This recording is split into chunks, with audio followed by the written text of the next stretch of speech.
I mix Nike with designer, I experiment. You just rock what's on the shelf and I'm not feeling it. Search for the one, but baby girl, it's nothing real as this. Can't trust a soul, I keep a hammer, call it too legit.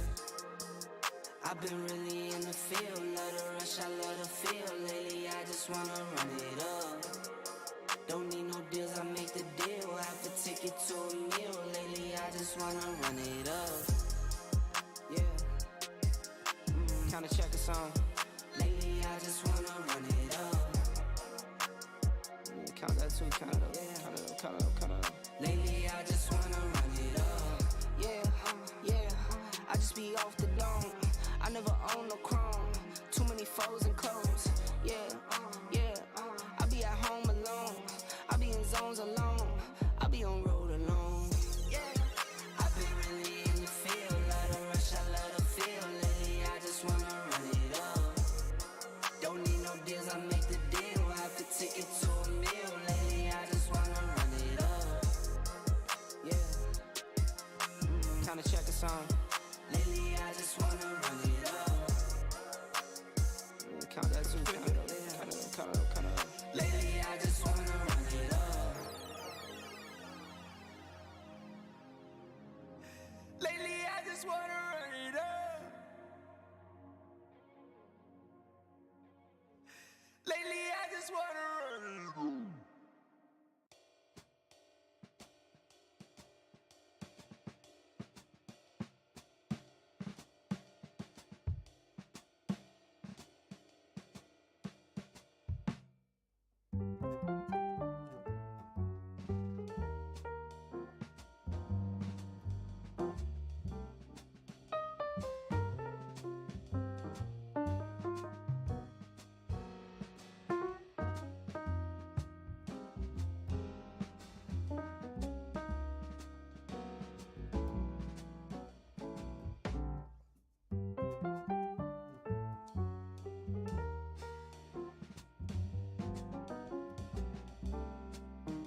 It's time for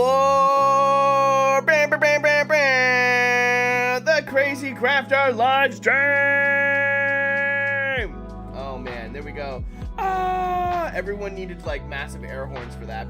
But that's alright. Instead of everybody reaching for the computers and turning the volume down. Everyone is like, and click to the next fucking video and stream. Like, whatever this is. Like, we're moving on from this nonsense. This dude is way too fucking loud. Hey everyone, welcome back to the Crazy Crafter Livestream. My name is Colin Bressi. I am the Crazy Crafter, and I am joined as always by my dear friends Michael Patterson from Not One Videos and Zane Morgan from Zane Morgan Crafts. Say hello, boys. Hello, boys. It's good to see you all, and joined again. This time back on Zoom, but not in person. We just met a few days ago. We just met. I have brushed my teeth since we had dinner, but you know, yeah. I'm glad to hear that you brushed your teeth since Thursday. That's important. It's very, very excited. Oh my gosh, hold on. I'm like, my freaking microphone or my headphone cord is like caught up under my wheel. It's not anymore. Joined. A wheelie. Yeah, a wheelie. I had to pop a wheelie. We are joined again this week by Dafydd from Terrain Tronics. This week, Dafydd's work brought him in town to LA, and we had a chance to not only hang out last week on the stream, but it was a chance to sit down and break some bread and share some drinks and just relax and have a good time this week. that was a ton of fun. Thank you again for braving the LA traffic and coming towards my neck of the woods, friend. I'm glad we were able to make that happen. That was a lot of fun. Yeah, these wrinkles are there because of LA traffic, right? It's not age. You know, I had a full head of hair, you know, before. Now I just have like a golden halo. I believe you would have. That's why mine's getting gray quicker, I think, because of the LA traffic. We promised next time that Dafydd's in town. We'll have to kick off and do an actual live stream from my studio here at my place, which means I might actually have to clean the garage and organize it a little bit. Oh, and so, I did. There it is. Life goals. Maybe. What's the over-under on that, everyone in the chat? Do you think that happens? I think so. I can make that happen for sure. I can tell you now. But I'm what looking you forward see to that. I'm excited to see within these walls. This is the clean area. This is the clean area. I can't hear you. Oh, really? Can anybody else? I can hear you now. When I moved my wheelie microphone, I missed everything that was happening at that moment. So you were talking over each other beautifully. That was because I couldn't hear anyone. When I was readjusting and getting my cord untangled, I had unplugged from the Yeti microphone. So everything that you've just said for like the last however minutes has been, which is why we've been talking over one another. Fantastic. Off to a good start, everyone. Thank God I'm not in charge of the stream primarily. This is going to be Dafydd's stream. But I was just saying to wrap that up, I'm excited. I don't know what we haven't talked much more about what that stream will be next time he's in town here, but we're looking forward to it. So it'll be fun. We'll have to figure out something really cool to build. Well, we're gonna have to bring Zane in at least. I know. We'll have to. I mean, yeah, that's the ultimate goal, is get everyone in studio. Ooh, green is the green LED. Oh. That almost looks purple on my screen. Yeah, I think it's like purple. No, it's a color changing LED. Ooh, it's a shapeshifter. It's a shapeshifter. Well, welcome everyone to the stream out there. We've got Carl from Carl Makes Stuff, Cross from Campaign Terrain out there. John McElroy's Ghost is in the house. Lisa Dungeon Matron is in the house. Robert Evans is out there. Dwayne Stanton is out there. Mick Wolf and Sons is out there. Welcome to the stream, everyone. We're excited that you could be hanging out with us today. And yeah, Carl is commenting, ooh, Zane has headphones with flashy lights. Yeah, Zane's pretending to be a pilot today with his fancy headphones, which is great. We love that. Don't ask me what I'm piloting, but yeah. I think he's found a source of color-changing LEDs at least, right? You know, if you run out, you can always. I stole them from here. Yeah, he's picked them apart from his headphones. Well, Frankie, don't listen. This is great. Yeah, don't mess with Frankie's headphones if those are Frankie's headphones. They totally are. Oh man, please don't. Yeah, don't mess with those. If you are tuning in, and you did not check out last week's stream, definitely be sure to go on over and check that out. We discussed some really cool tools of the trade, as it were. We picked apart and started rummaging through and going through our Terrain Tronics care packages. I learned how to wire wrap with this amazing tool to strip and start connecting LEDs to awesome switchers to make your terrain light up. And this week we're going to build on top of it. I want to dive right into it because we have bold and ambitious plans for the day. So, Dafydd, what are we diving into first here? All right. Well, hello everyone. Thanks again to the team here for joining me. Having me join them, I should say. I had bold dreams and ideas here, and so I even wrote them down. So I was hoping to cover 3 things today. I sound like a lecturer again. Good soldering technique, because even though we wire wrap as much as we can, sometimes when you want to make something as flat as possible, you have to. There's no way of avoiding soldering. Right. So we're going to do a little bit of that. I've got a microscope here to show you what it should look like. Hopefully, we're going to solder a battery pack to a Connery board. Awesome. Just to get you guys up and running, and then we'll talk about some of our big dreams and aspirations and so on. How I go about planning what I'm going to do in my terrain and then executing upon it. I thought maybe we'd take a second to begin with, though. And we briefly discussed this the other day. Michael, you said that you'd been inspired previously. I talked about a build that you had done. And I went, oh, that was so good. And you turned around and said, oh, it was you and Hairdryer John, and it was Who's all that fun stuff. So I'll let you take it for a second from here. So yeah, this is the reed switches build that I did, and so yeah, magnet in the base of Gimli.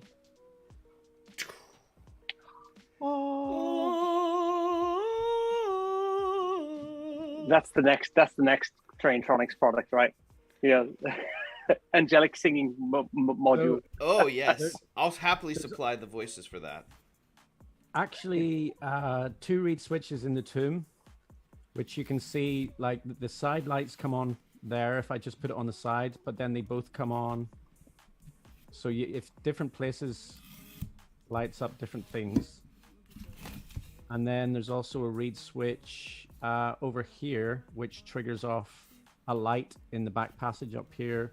And then there's a reed switch at the back, which triggers all of the smoke, but I haven't got any of that connected up at the minute. So what you're saying is you're a total noob to reed switches. I mean, the thing is, I think you're incredibly brave. I think you dove in head first and just tried it. Exactly, Yeah. That's exactly what happened.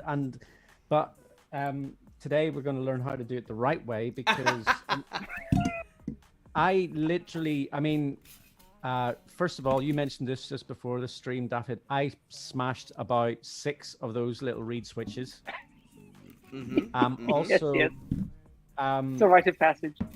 I just wired them in, just soldered them and wired them in. I didn't use any of these boards and stuff like that, which would have been much better. So I have a quick question for you on that build, right? The thing I found most impressive that I don't have the skill of doing is, that beam of light you had coming down from above. How did you keep it so focused in a small area? Because when you have a beam of light from an LED going across the room or going across a 8-inch piece of terrain, 12-inch piece of terrain, the light is going to spread, right? I took, in sewing kits, you use like these, they've got these tiny little thimble-sized magnifying glasses. Oh, that's what you use.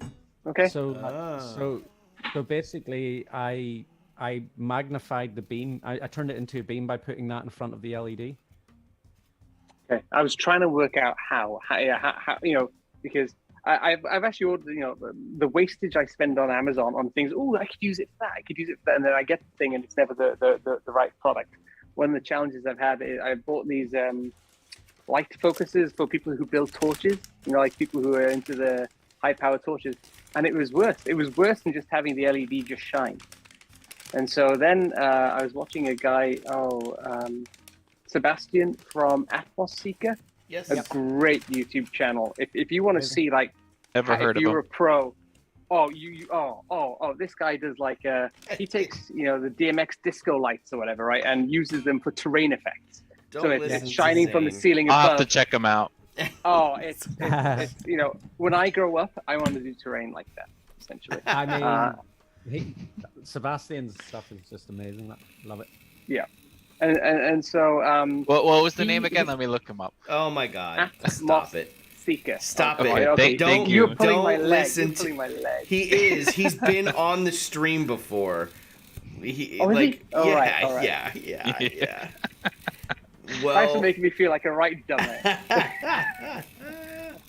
My fish hook, right? So, oh my God! no, I'm an asshole, sorry. What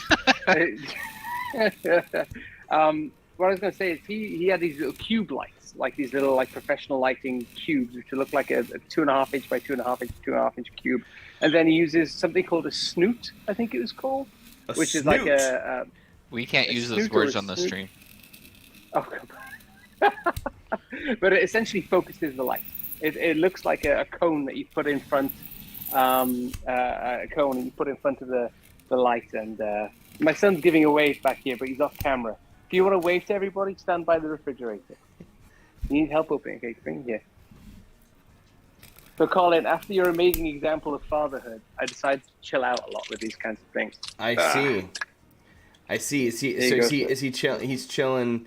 Oh, nice. He's chilling. He's like, Dad, I just need you to open this, and then I've used. Yeah, and I'm out. Basically, I'm going back to my iPad in the other room and slowing down the bandwidth of the entire house. Yay! Good job, kiddo. But essentially, imagine a cone with the end cut off, and basically any light that comes out from the LED basically only gets to escape straight out in a straight line, and so you end up with a very thin beam of light. So, I mean, that's also kind of what happened with the box around, like with the window kind of also directs. Yes. It You kind create, of- yeah. It's Okay. in stage lighting, and I know this Yep. because of our friend Danny, who was a previous host on the show. It's called barn doors, where you direct the Right. light. Right. In stage lighting, so you're basically it's not letting it escape in that direction. It's getting funneled. So I had a look at, just before we jump into soldering and stuff, there's a regular LED. This is a 3mm LED. And what I figured to myself, and I experimented with, this is 3mm internal diameter rubber tube. Sorry, it's really hard. This microscope has a painfully short area of No, it's focus. okay. It's looking But- looking good on the stream here, bud. Okay, so, essentially, with a little bit of force, you can create that kind of light tunnel for an LED. And that, if you want to shine a light across the room, just like you did, you wanted to shine only on the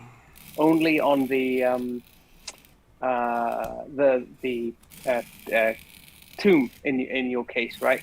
Something like this with a high power LED would stop it shining out and losing power all over the place, and only shooting directly across the room. So that was just a little something. It took a lot longer than what I planned it to, I'm afraid, but I wanted to share that with you. Super cool. So, where are we? We talked about. Sorry, I'm jumping. Here we go. Good soldering where needed. Let's jump into that a little bit. And where did that just drop? I had. Dripping some wires and getting them ready to solder up just where you are with that little board. Okay. I'm going to make one green and one red on the reed switchboard. I'm about to show it. Hold on. Yeah. I'm just curious which one's the positive and which one's the negative. There is no. That is a great question. So let's bring everyone up to speed here a little bit. And Jack, I just saw your question there, like a spotlight. Exactly. I'm trying to make a spotlight with an LED. And LEDs are not really designed to be spotlights. LEDs are designed to have a dispersed light, right, over 45, or even if they can get it to 180 degrees, if they can. And so, you were trying to pull that in. And Michael sounds like he used the lens to kind of zoom that in a little bit. But also having a tunnel and having the light behind the tunnel also limits where that light will go. Okay, let's jump. This is a reed switchboard. Okay, so reed switches are switches that you can use a magnet to close, to make the connection. So if a switch carries electricity from one side to the other, and normally it's a big mechanical switch, a clicky switch, if you will. But these little reed switches, forgive my horrible fingers here, but you can see inside this reed switch, there are two metal plates. And when a magnet is around them, those two metal plates get pulled together. Right, so essentially it's a magnetic detector. And the nice thing is, in the Mini, I haven't got one to hand here, but Michael, I think you do. If you can show the Mini, the magnet under the Mini for me.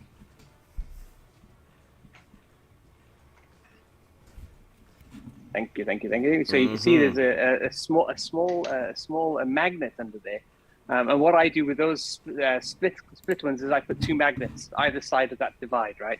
But essentially what it does then is through your phone, through the floor of your terrain, it's going to close this switch, which allows the signal to pass from this pad to this pad.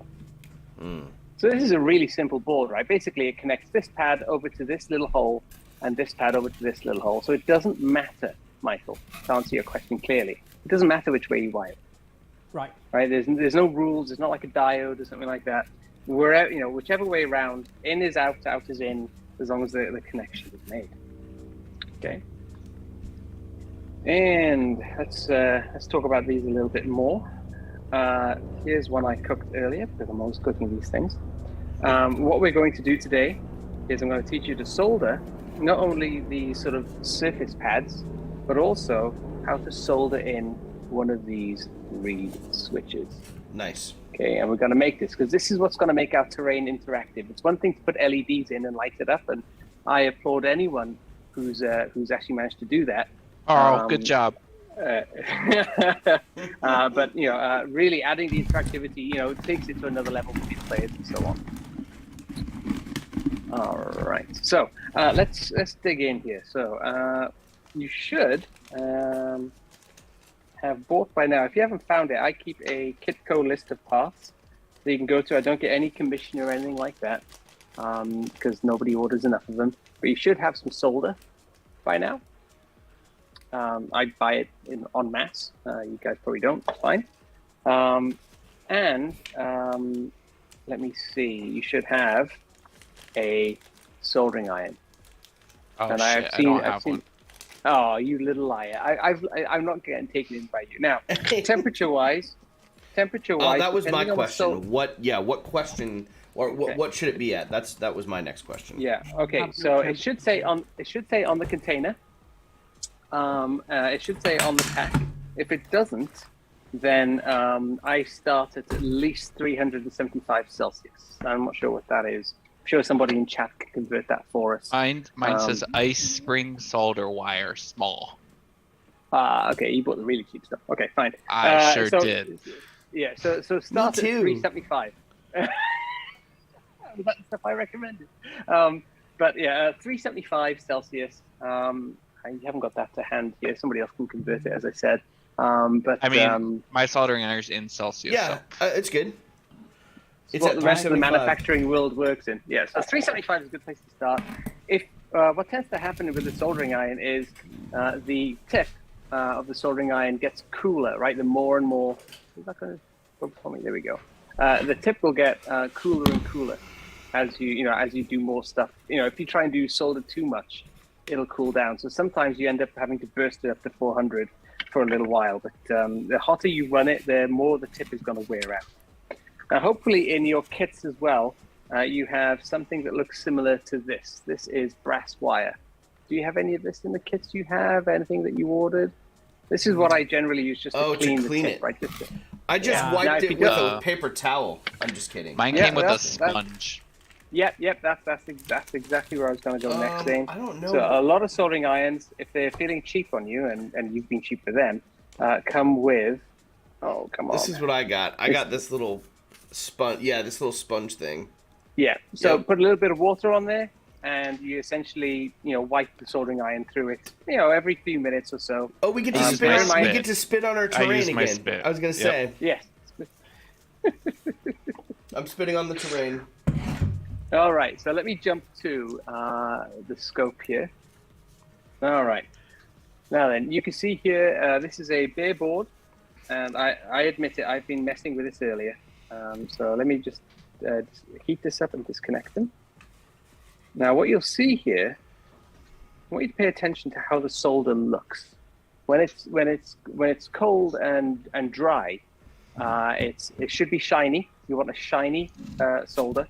And then as you put heat into it, you'll see it liquefy a little. I'm not sure if you can see it in the... Yep. Let me know if you see it kind of... It change, okay? So we apply heat and solder, and then we've got a stripped wire here. Here's one I stripped earlier. I'm going to apply a little bit of heat. Come get her. Slide in. Remove the heat, and you'll see that you've now attached the wire. Nice. That's actually a pretty strong connection, right? That's not going to be like, you might want some hot glue afterwards, in other words, but that's pretty. Look, I can shake it and it's not coming off, and it's not going to break off, and so on. Now, how did I get that far? I owe you guys an explanation here. Here's a clean one. Explanations. But for soldering, here's the one. I have solder. And I have, sorry, I got to go eyes down for this. I'm going to apply heat. Now the hottest part is right here. Okay, and you can see I'm beating up solder just like that. Let me clean it off. All right. Now, I'm going to apply heat. Yes, go before I apply heat. Apply heat. Go ahead, because I'm just fucking with you. Go on. I was just going to make a joke. So you'll see this whole pad is going to start heating up, but if it doesn't in time, I can apply the solder almost to the joint. You see that bubbling up like that? I'm not sure if you can see how really shiny that is, this fresh solder. Really, really nice. Oh, I see it. So you're just applying it. So you are laying it down and then inserting your wires after the fact. Yeah, and then I'm going to insert the wires. So if I come back up to, this is where Zane's mom gets mad again, right? So here we go. I'm going to take a purple she's wire already here. called in to complain. There's one end. I make one end short and one end longer because I'm going to wire wrap the other end. Now, what are we attaching to this part again? Like, what are we going to attach to the? That depends. That depends. So Right. you may want to add quite a bit of wire and cut it back later if you want. That's this wire is so cheap, and we were talking about this before the stream. This wire that I get from Amazon is like $10 for a reel that I'll pass on to my son if he ever has any inkling for nerddom. Okay, so we go back eyes down to the scope. And I'm gonna go. There we go. I give the soldering iron a quick wipe, a bit of a clean because we don't like old solder. We're ageist like that. I heat up the pad. Look at that! It just liquefied in front of me, and slide in the wire. Did I do good? Let's have a look. Hold on. Oh, that's not focused. Oh yeah! Look at you go! I'm so proud of you. God. I'm a real boy. I've never done this before. All right. So I'm just checking through questions. Okay, it looks like we're all good there so far. So I've got one wire now on my pad, and at the other end of the wire, I have just a little excess that I can use for a wire wrap tool. Or if I want to solder to something later, I can also do that, right? I've got enough wire left over. I've always got the little wire snips to solder stuff. So I'm going to add another wire now. How I'm gonna long make that are you one. letting these pieces of wire be? I mean, right now I've got like. You might want to add like 8 inches worth, and then trim it back later to what's actually going to go into your build. Right now, I'm just doing just theory. So have a look at the terrain you have in mind for later. I'm making And, it quite long, give it a and then I shot. can cut it if I need. So heat first, then solder. Yes. Yeah. I Always love the heat way first, then solder. Dafydd got us to use to get this wire wrap tool that strips the wires, and he still uses his teeth. Okay, So- I have a black and a red attached. Yes. Okay. You kicked ass. You took names, and you did a great job, Zane. I never had any doubt. All right. Let's go back to the scope. All right. Again, I clean and let's eyes down for this one. Lisa said you should file your teeth down so you can strip wires easier. Yeah, just put if I had a gap in my teeth, I could do it. If I had real British teeth, I should be able to do it easier, right? There we go. All right. So hopefully you guys can see. There we go. Fantastic, Zane. Happy with that. How are you getting on, Michael? I am trying to put my reed switch, and I've got two. I've got both pads soldered now. Really? And just bent the reed switch is where I Yep, got to. same. My reed switch is in the board. And I saw Campaign Terrain here said, don't solder on your cutting boards. You'll melt the crap out of them, plus fumes and maybe fire. He's actually right. I have. And actually, I can show the same thing here. So, But what if you know, that there's was a the pla- goal? there's a plastic plate on my microscope, and I tried soldering yesterday, and look at that.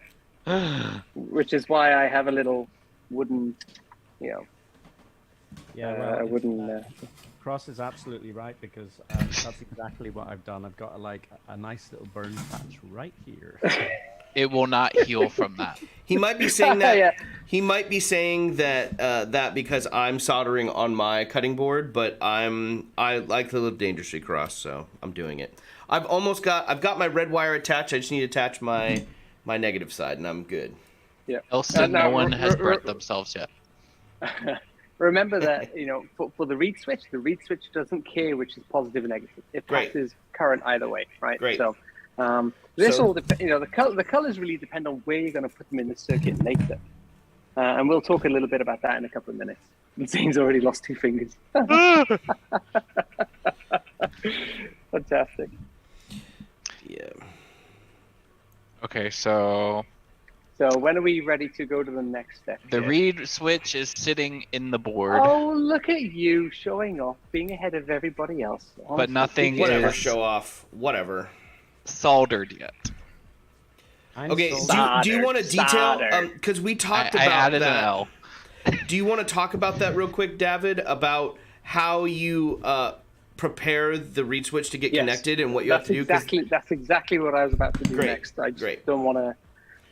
I don't know if you can put me full screen just for this bit so I can show the microscope. give me 1 second. I can. 1 second. I'm sorry if I'm asking you a bit much. No, you're not. but You ask away, and it is my job. Give me 1 second to make it so. Sure thing. Let's Yes, go. Alston, I lost 2 fingers from the soldering iron. I had it cranked all the way up to 425 degrees Celsius, so it just clean burned. Feeling hot. Dun, dun, dun, dun, dun, dun, dun, 1 dun. second. Oh, that's the Almost next song ready that goes for on the you. Instagram. Oh yeah, it is the next one, isn't it? 1 second here, buddy. Is that Almost blood got on it. your Take your table? time. Yeah, he's got blood on there. No, that's Committed. melted. That's what we call committed crafter right there. You've put blood, sweat, and tears into your electronics. Exactly, just to try and shorten. There we go. Yeah. All right, am I? I can't see. The live stream hasn't updated, so I'll take your word for it. Okay. It's up there. Okay, fantastic. So I'm going to use a pen here to point with. So on a reed switch, you have 2 metal wires, and then you have this encapsulated metal area, glass area. This glass is incredibly fragile. We got to be so careful. And Michael, you spoke about this. You broke like 6 of these before. If you just try and bend these legs, this little bit of glass chips, and if it chips, you're cooked. You're done for, right? It won't work anymore. So what I've learned to do after going through enough of these is I use a pair of pliers.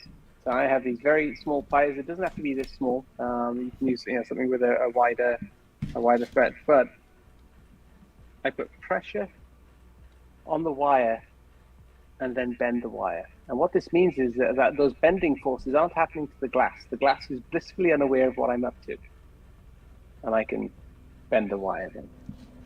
It seems trivial. It seems trivial, but you save yourself so much heartbreak by doing this. I'm going to do the same Every on the other twitch side. break. Yes, exactly. Okay, and then the other side, bend that, It's totally blood. and voila, it's totally blue. It's actually the flux from the solder. So anyway. Okay, so we have, let's bring back my board here that I made. Here's one I cooked earlier. And now I'm going to... When you say cooked, are you talking about soldered or just like cooked as in you... Okay, cool. No, I sold it earlier, okay? So now I'm inserting the reed switch into the 2 corner pins. Oh, and by the way, I should say this, shouldn't I? You can buy these from terraintronics.com. Yeah, baby. The value add here, right? I mean, you can buy reed switches virtually anywhere. Buy them from me because you get these little carrier boards for free with them. So, and these make it way easier. On the last build I did, I put a bit of Velcro on this side and this side, which allowed me to move the sensor points around the table. So the table is never the same twice. Right? So, if you think of it like a game of battleships, in fact, one of my puzzles is battleships, right? If you've got 3 player characters and you want them to stand in the same place, 3 in a row, whatever, like battleships, every time you table that puzzle, you could move them around by just moving Velcro around underneath the floor and just attaching these to the relevant places. Okay, so I'm going to turn this over now. And what we're going to do this time is we're going to solder this tiny little point. Let me get something nicer than my fingers to point stuff out. This point and this point. Now, Ah. some people say you cut the legs before. Some people say you cut the legs after. I say cut the legs after. Just as a... One of the tricks you can do to help the path stay in place is if you just bend the legs out gently. That'll help hold the part in place while you're soldering. And just a few more moments, Colin, and then Yeah, you're good. You're good. To the regular view. That sounds great. I am in the process of bending my my reed switch right now, and I'm almost there. Okay. Do you want me to wait a moment or two? No, you're good. You're good. Okay, You're good. because You Zane's keep doing sped your ahead thing. anyway. Whatever. So Zane's I'm got gonna a fully apply- operational reed switch now. Yeah. So I'm going to apply heat to both the component leg and the hole that the leg is Yep. coming through, Yep. and then apply a little solder. Remove. Voila. Beautiful solder joint there, right? It's not dusty looking. A dusty one looks bad. And yeah, the flux has flowed. It looks a little bit sticky around there. That's exactly how it should be. And then I'm going to do the other side. Zane, stop sniggering. And same thing again. Impossible. I'm like the Little worst bit of student solder. in school. Voila. So now I have a board with a reed switch attached. Yay. Yeah, that looks, at least in my microscope, that looks lovely. On the screen, it looks equally as lovely. And if I now, survey says, where's my snip stop? There they are. I am going to cut these legs. You want to kind of take it as close as you can. I like these little snips. They're made by a brand called Heiko. There we go. There's the brand, Heiko CHP. And they're awesome for cutting electronic components. You don't want to go too close to the board, but close enough that it's not, a pain for you to use. Watch your eyes. There we go. There's one. I'm using these fancy thing called scissors from Spring Chef. Oh Lord, please don't. Okay. Well done. So now I have. Ah! Did you break You it? burn yourself. No. I'm good. I thought Colin had just discovered that Conway boards come in pairs. That was last week. That was last week. Sorry, dude. I had to. Oh, it's perfect. That was hilarious. That was a. You're talking about the aha moment. That probably isn't the aha moment you were talking about, but. No, that's the ouch moment. All right, now, do I have a magnet to hand here to test this? Yes, I do. Fantastic. All right. Sorry, I was shocked at myself sometimes. Okay, okie dokie. Let me go get my. We're gonna test that our soldering was good. I normally don't do this, but I may as well teach you guys how to know you've done a good job or not. Where in the garage? Where in the mystery garage could the tool I'm looking for be hanging out? Now, Where the mystery audience can't see garage. this, but boys, is this normal when you're doing electric work? What? What's that? What is it? I'm missing it.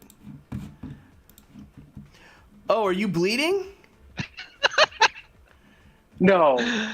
Are you bleeding? How did you get blood?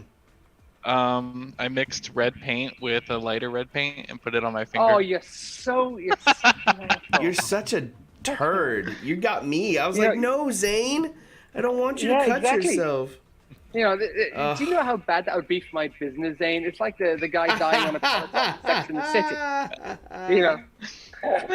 City. No one wants a Peloton now, You're killing it. Oh my god.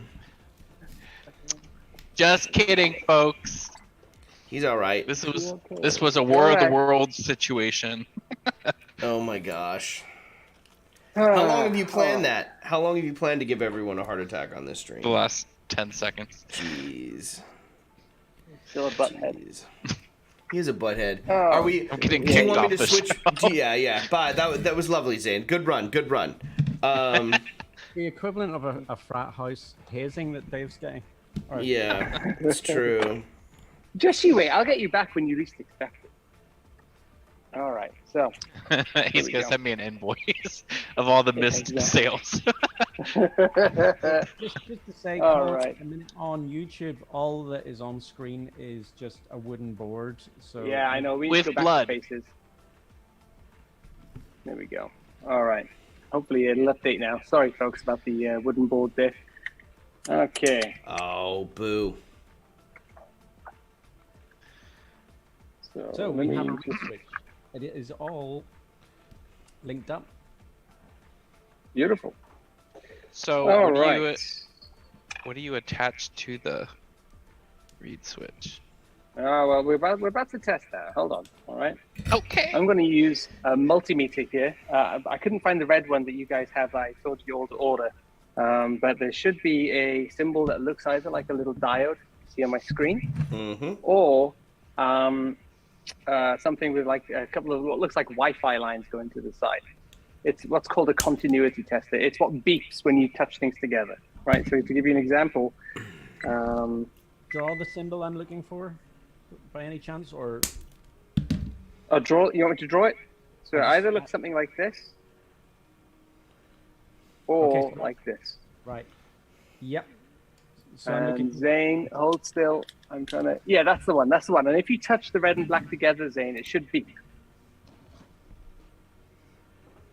I've got my No, reed you switch. d- My reed switch is soldered and connected, so I am and cut. I use scissors too. Don't be mad at me, Dafydd. I didn't have any. That's all right. I That's would all right. think. You didn't have Am I Yeah. plugged in the right area at the bottom here? red to yes, you are. Yes, you are. Okay. So let me pull up a picture of that.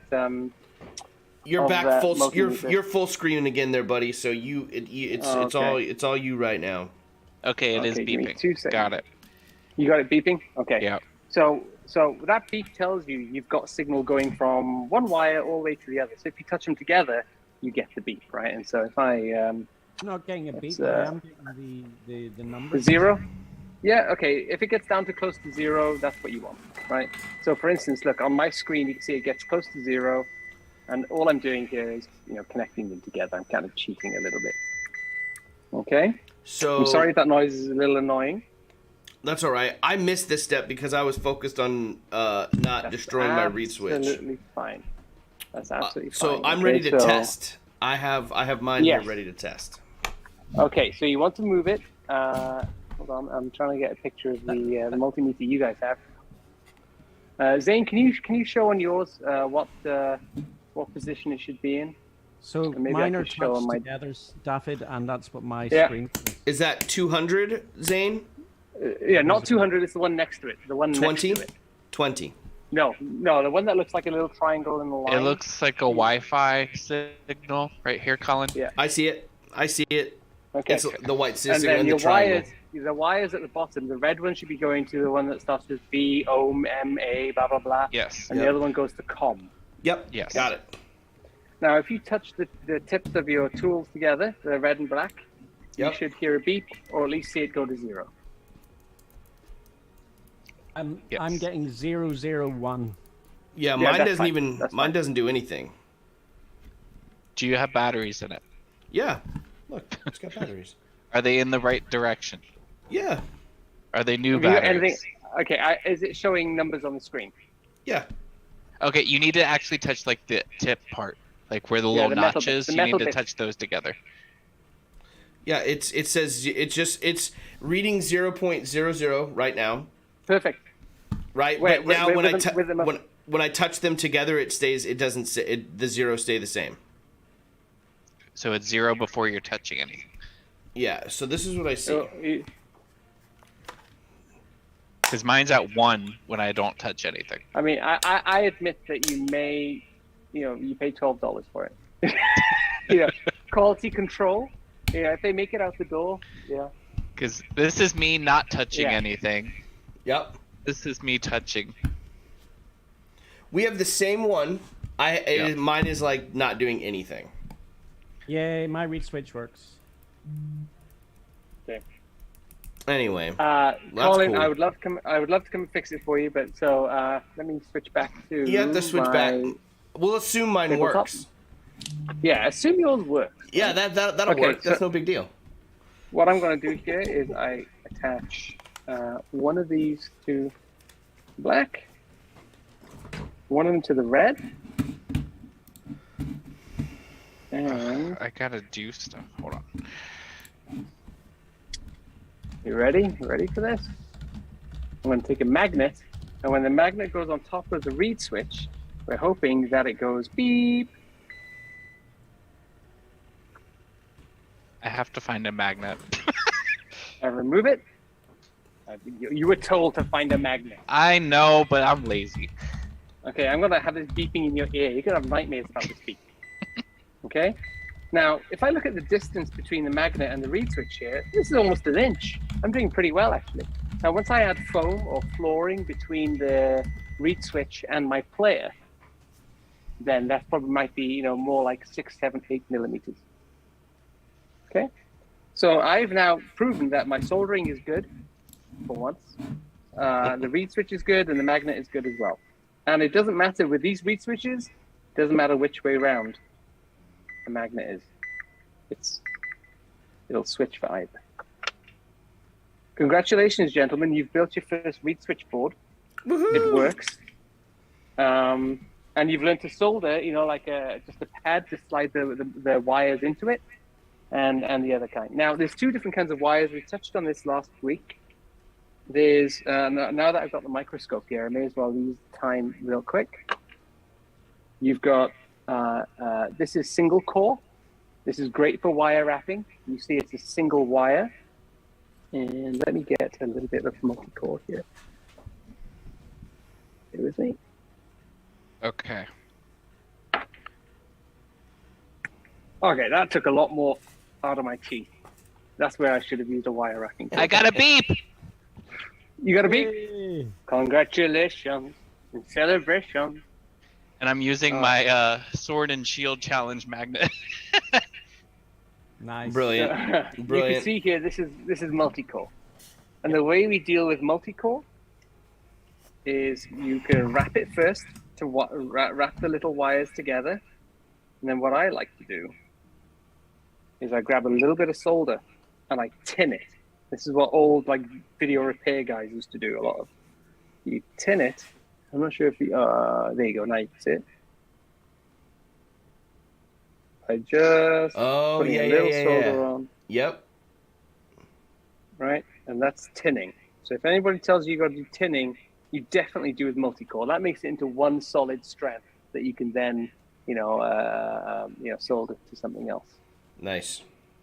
All right, put me back on all 4 of us on the screen because I'm sick of looking at my hands.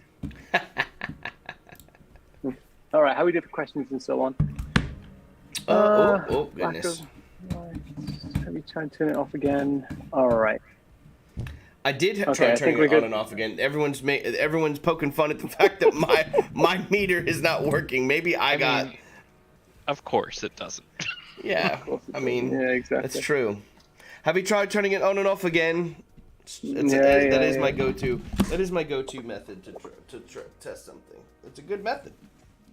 Okay, so we've got reed switches. We're really happy with reed switches. Yes. Right. And I'm kind of torn on the next thing we're going to do. And I'll explain why, because what we have here is a www.ConnoyCastleboard. No, it's terraintronics.com Connoy Castleboard. Sorry, I'm out of practice. You'd think I wasn't. This is a board for driving 4 LEDs in parallel. I should have had this microscope last week. This is fabulous. Yeah, that's legit. It's too legit, too great. And so, so what we can do with this is we can, drive 4 LEDs using each of these as a channel each, right? So the positive signal comes out of here, the negative comes out of here, and you essentially hang an LED off this. And last week we talked about using reed switch, the wire wrapping tool, if you remember, your favorite tool, Colin. My favorite tool. To wrap the diode on the end of some wires and then bring the wires over here, right? So we've got a couple of options here for how we want to use the reed switch, and this is what I wanted to talk about with you guys. So if I'm going to jump to my desktop here. I'm looking at myself there. Let's have a look here. Back to this tool. Do you guys remember this? I showed you last week. Yep. Here, what we have is the battery going into a Connoy Castleboard, and on one of the outputs, one channel, I've got a reed switch by here. And you can see if I put a magnet on top, a virtual magnet, I can switch the LED on and off. Great, David, fantastic.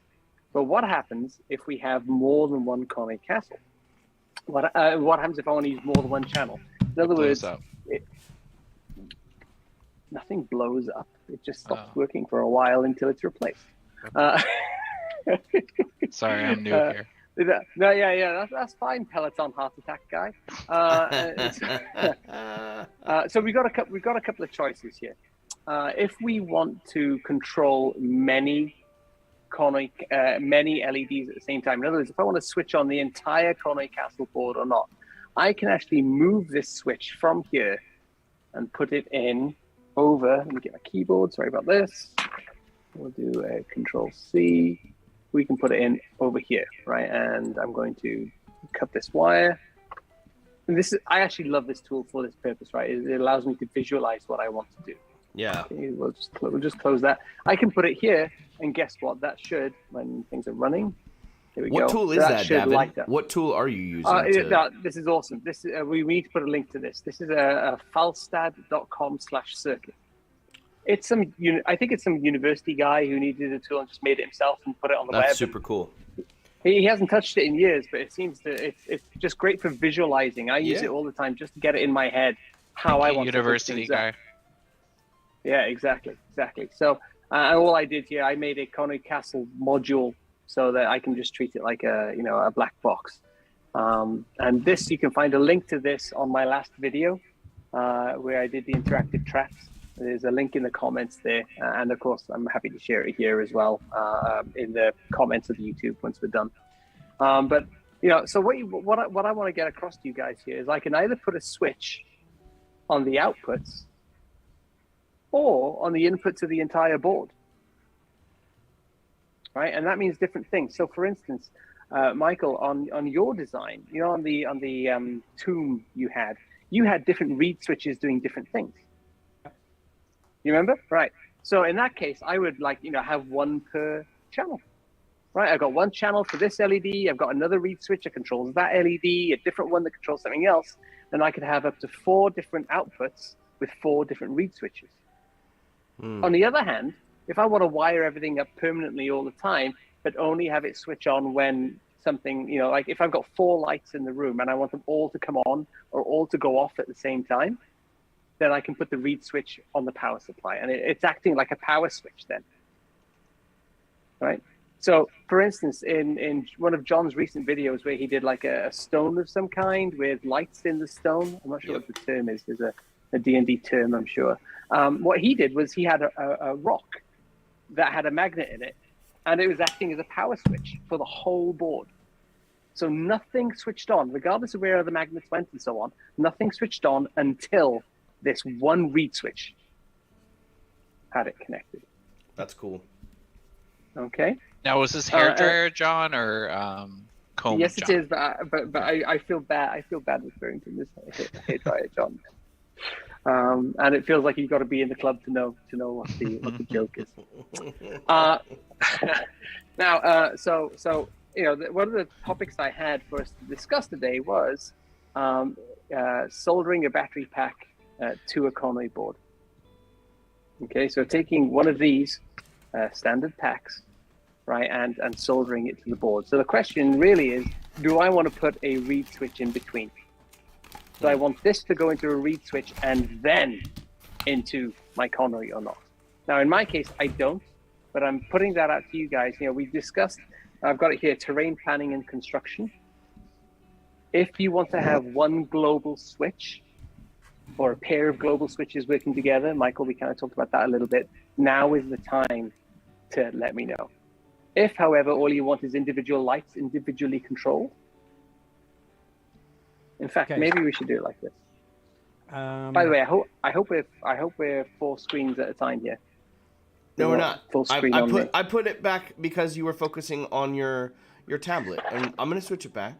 I got you, boo. Don't worry. All right. It was important, and I want to zoom in here because I love it's a part of the conversation we had on Thursday when we were having dinner was your process of this visualization and creating just the different stages. Like, here's the overall arching craft, and then sketching out the electronics as well, kind of like just drawing it out either with that handy tool that you showed online or just on your notepad right here, which I think is fantastic. So this was I posted a couple of these pictures to Instagram. This is my flow, if you will, right? So I will physically draw what I'm going to make. No measurements, just kind of getting an idea, right? I want to make a fireplace. I'm terrible with glue and foam, so for now it's a exercise of the mind. But essentially, I've got a fire by here on some kind of floor plate that'll eventually move, some kind of painting, and I've got a bucket of coal. Right, and the bucket of coal isn't in the room immediately. It might be in another room in the dungeon or in the castle, right? And the idea is you got to set things ablaze to start the puzzle of the room. So I write a couple of notes for myself. I'm like, fire only starts when the coal is moved, or when it's added. Sorry, it should say added. That's what I came to. Lighting up the fire causes, closing that switch causes the room to light up. So you get fire here. You might get a couple of lights in the room, and a UV ultraviolet LED to shine onto the painting. Oh, that's cool. Right? And then I have the painting has UV paint on it that is transparent when, I like that. At normal times, and it says "Move me." Right? So in other words, the hint is move the painting, but you only get to see that after you've solved the first part of the puzzle. Okay? That's really cool. I like So that. moving the painting switches a reed switch behind the painting. So imagine, this is actually going to be like a chimney. Moving the painting switches a reed switch, so it actually removes a magnet from a reed switch that moves the fire base out of the way, right? And that's advanced stuff for next time I come on, where we do motors and things like that. Mm-hmm. But the trigger to move that motor is removing that painting. Very cool. I like that a lot. Right? So this is almost adventure game territory. If any of you ever played Monkey Island, teenagers or kids, this is straight from the Monkey Island playbook. Do this and this, and it unlocks you to do that. Right? And if any of you are dorks for this kind of stuff, they have specific game design manuals. If you search for like Monkey Island 2 game design or puzzle design, that they have documents of how, like, I can't remember the guys' names. They actually designed these documents, these games, and so on. So I'm a nerd for that stuff. So now I have this document, right? I have this kind of, this is what I need to do. I step into the next phase. All right. So I know I've got I'm sorry, my handwriting is worse than the doctor's here, but I have a coal present or not present reed switch. I have a battery pack. I have LEDs in the fireplace, and I have a conway board. And I have a UV LED as well. I should say UV LED. UV LED. And that also looks like a little triangle that goes one way, but it's a purple one or something. So then I go to, okay, the rules are for the fireplace LEDs to come on, the coal must be on the side of the fireplace. I must put that little bucket next to it to show that, in theory, my players have picked up coal, thrown it on the fire, and started the fire. Okay. And to do that, it basically says, if this switch is closed, then switch on the conway, because all of the outputs switch on together, right? UV LED over here and 3 fireplace LEDs, which are all flickery yellow ones, right? They're all gonna switch on together. Everything switches on at the same time. So there's no need for 4 separate switches here. It's one switch for them all. It's like having a power strip in your house, and you just switch on the power strip, and your whole computer switches on, monitor, base unit, printer, and everything else. Okay, and so for me, when I solder this battery pack to a conway board, I'm going to solder the red of the battery pack into one side of the reed switch. Right, so this red is going to go into one of the legs, probably the brown, because the red and brown are so close. Not sure if you guys can see this so far. We can see it. Hook those two together, right? And then the other side of the reed switch is actually going to go to the input of the conway board, and then black just comes from the conway board back, and that's my input chain taken care of. So that's what I'm going to be doing now, because I want to switch on all the lights together at the same time. I may as well put the switch as a main power switch. Cool. So, but the thing For is, you- then for your UV channel on the other side, you put the reed switch on the other side. Is that right? No, because I want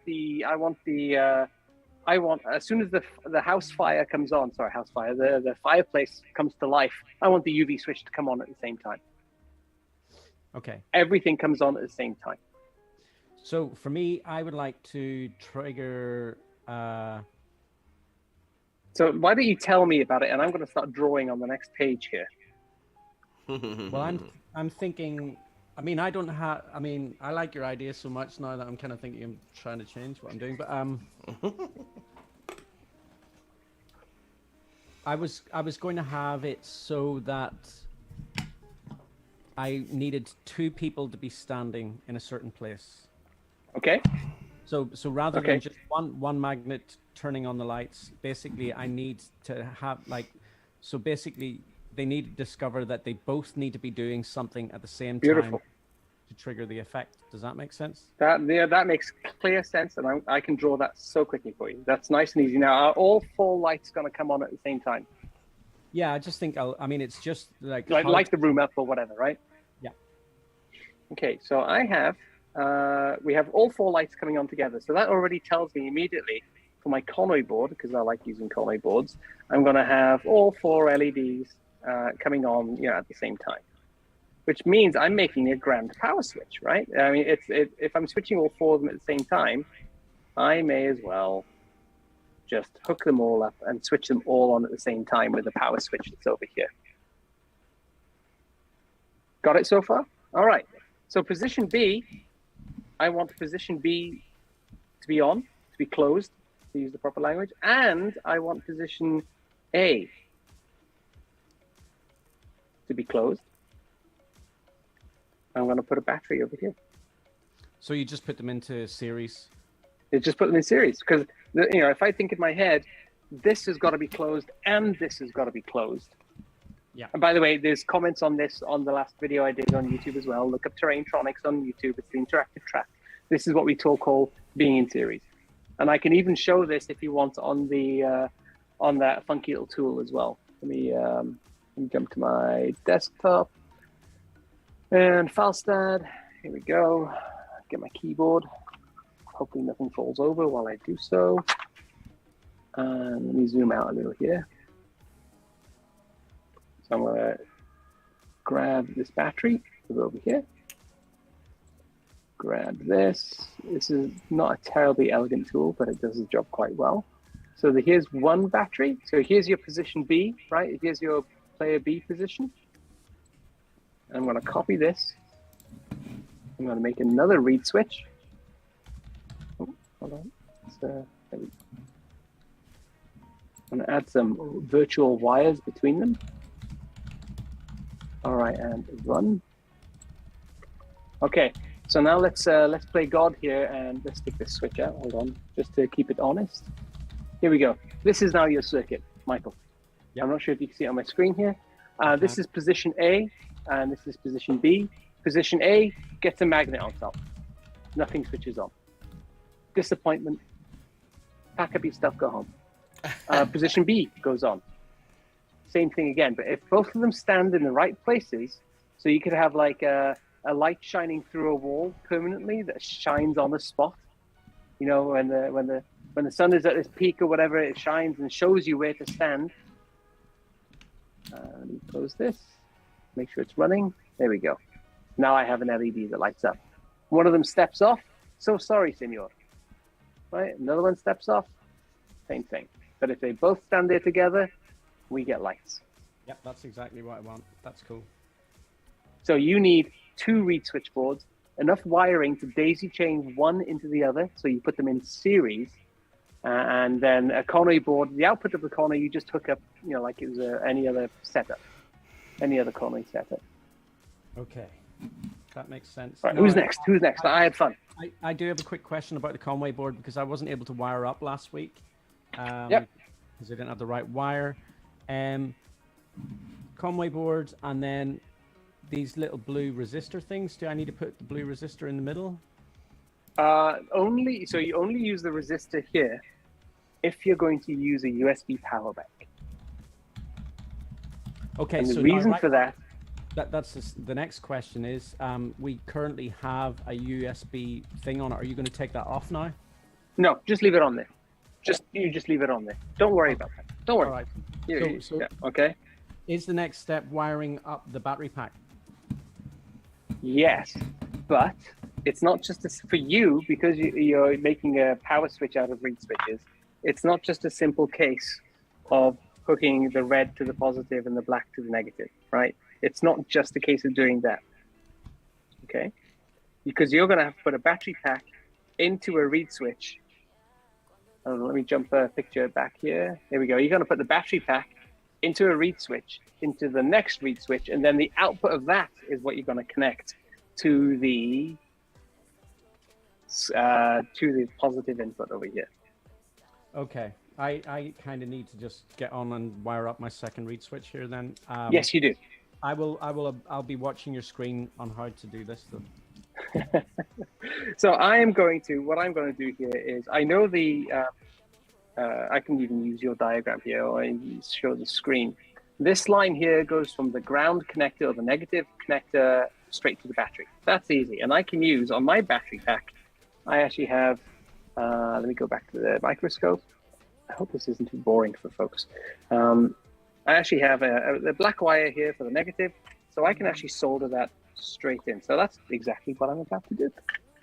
Let's add a little solder here. So the negative is next to the dial. Yeah, and if you look really closely, Michael's going to need the magnifying glass that he used for that build. You can see a little, it says minus IV. Okay. You see that? And which Minus one IV. is it? Which one is the positive on the? Is it the one with the little dotted lines? Is that the positive one on the battery pack? Be. Okay, copy. And the negative switch is on closest to the dial. Yes, sir. All right. So for this battery pack, I'm going to need a little bit more wire. So we go into dentistry again. Come on down. Nope, my teeth are too good for that. Okay, we'll use a proper tool this time. I guess if I have to. There we go. So here's another example of multi-core wire. And so I'm going to need to tin that. We talked about tinning earlier. Tin. Just to make it into, and move that into view so you guys can see it. Soldering iron comes out. What would you suggest to strip the thicker wire on the battery pack to give more wire to expose to solder onto the Conway board? The wire tool seems to be better teeth. Better teeth or a wire stripping tool. That's not an absolute must-have. You can use the edge of scissors. Watch your fingers. I'm not responsible for broken hearts, broken fingers, broken whatever, right? So, but yeah, that would be a wire stripping tool, something that looks like, let me switch to the tabletop, something that looks like this. Right, I think most people have something like this sitting in a toolkit that some wife or partner gave them in a hint to do up the house at one point or another. So yeah, that'll strip wires for you. Let me see if I'm going to jump back to scope. Okay, so I want the black wire to go into the negative. So I'm going to feed that through there. I'm looking down my scope here. Here we go. A little bit of solder, nice and ready. And one of the things you learn to do is, for instance, you can see me holding the solder here between two of my fingers while holding the other wire with my thumb and so on. You get used to doing tricks like that all the time after a while.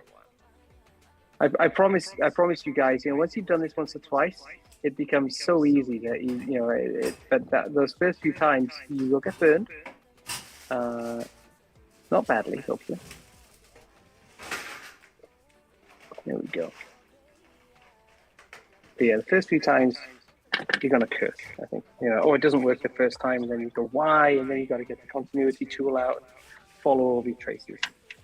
So hopefully you guys can see I now have the black wire connected. Yes. Yeah. All right. And we'll trim this as well because we're not messy buggers. Here we go. Lovely, lovely jubbly. All right. And once we're done with all this, we'll apply a little bit of hot snot glue as well. Not to worry. Okay. So I'm going to take my reed switch now, my single reed switch. Where did I put that? The problem with having such a messy lab is that you lose stuff. So, it's on the floor. Ha ha! Sorry. All right, so I now have the brown wire for my reed switch, and I'm going to place it into the positive. Okay, and these wires are so much thinner. You got to be a little bit more careful with these because the wire itself can snap. So we're going to treat it very gently here. There we go. I'm just wrapping it around the board just to give it something to hold on to for a little while. And then, how are we doing for time, by the way? And audience? 50 minutes. 15, okay. We're going to be 50. rapid. 50. Oh, fantastic. Even better. Even better. Okay, so here we come. Let me clean the tip of the soldering iron. And it comes a little bit of heat to begin with. And then we double solder. And I now have, here we go, it's wired in. That's wired in over there. Okay. And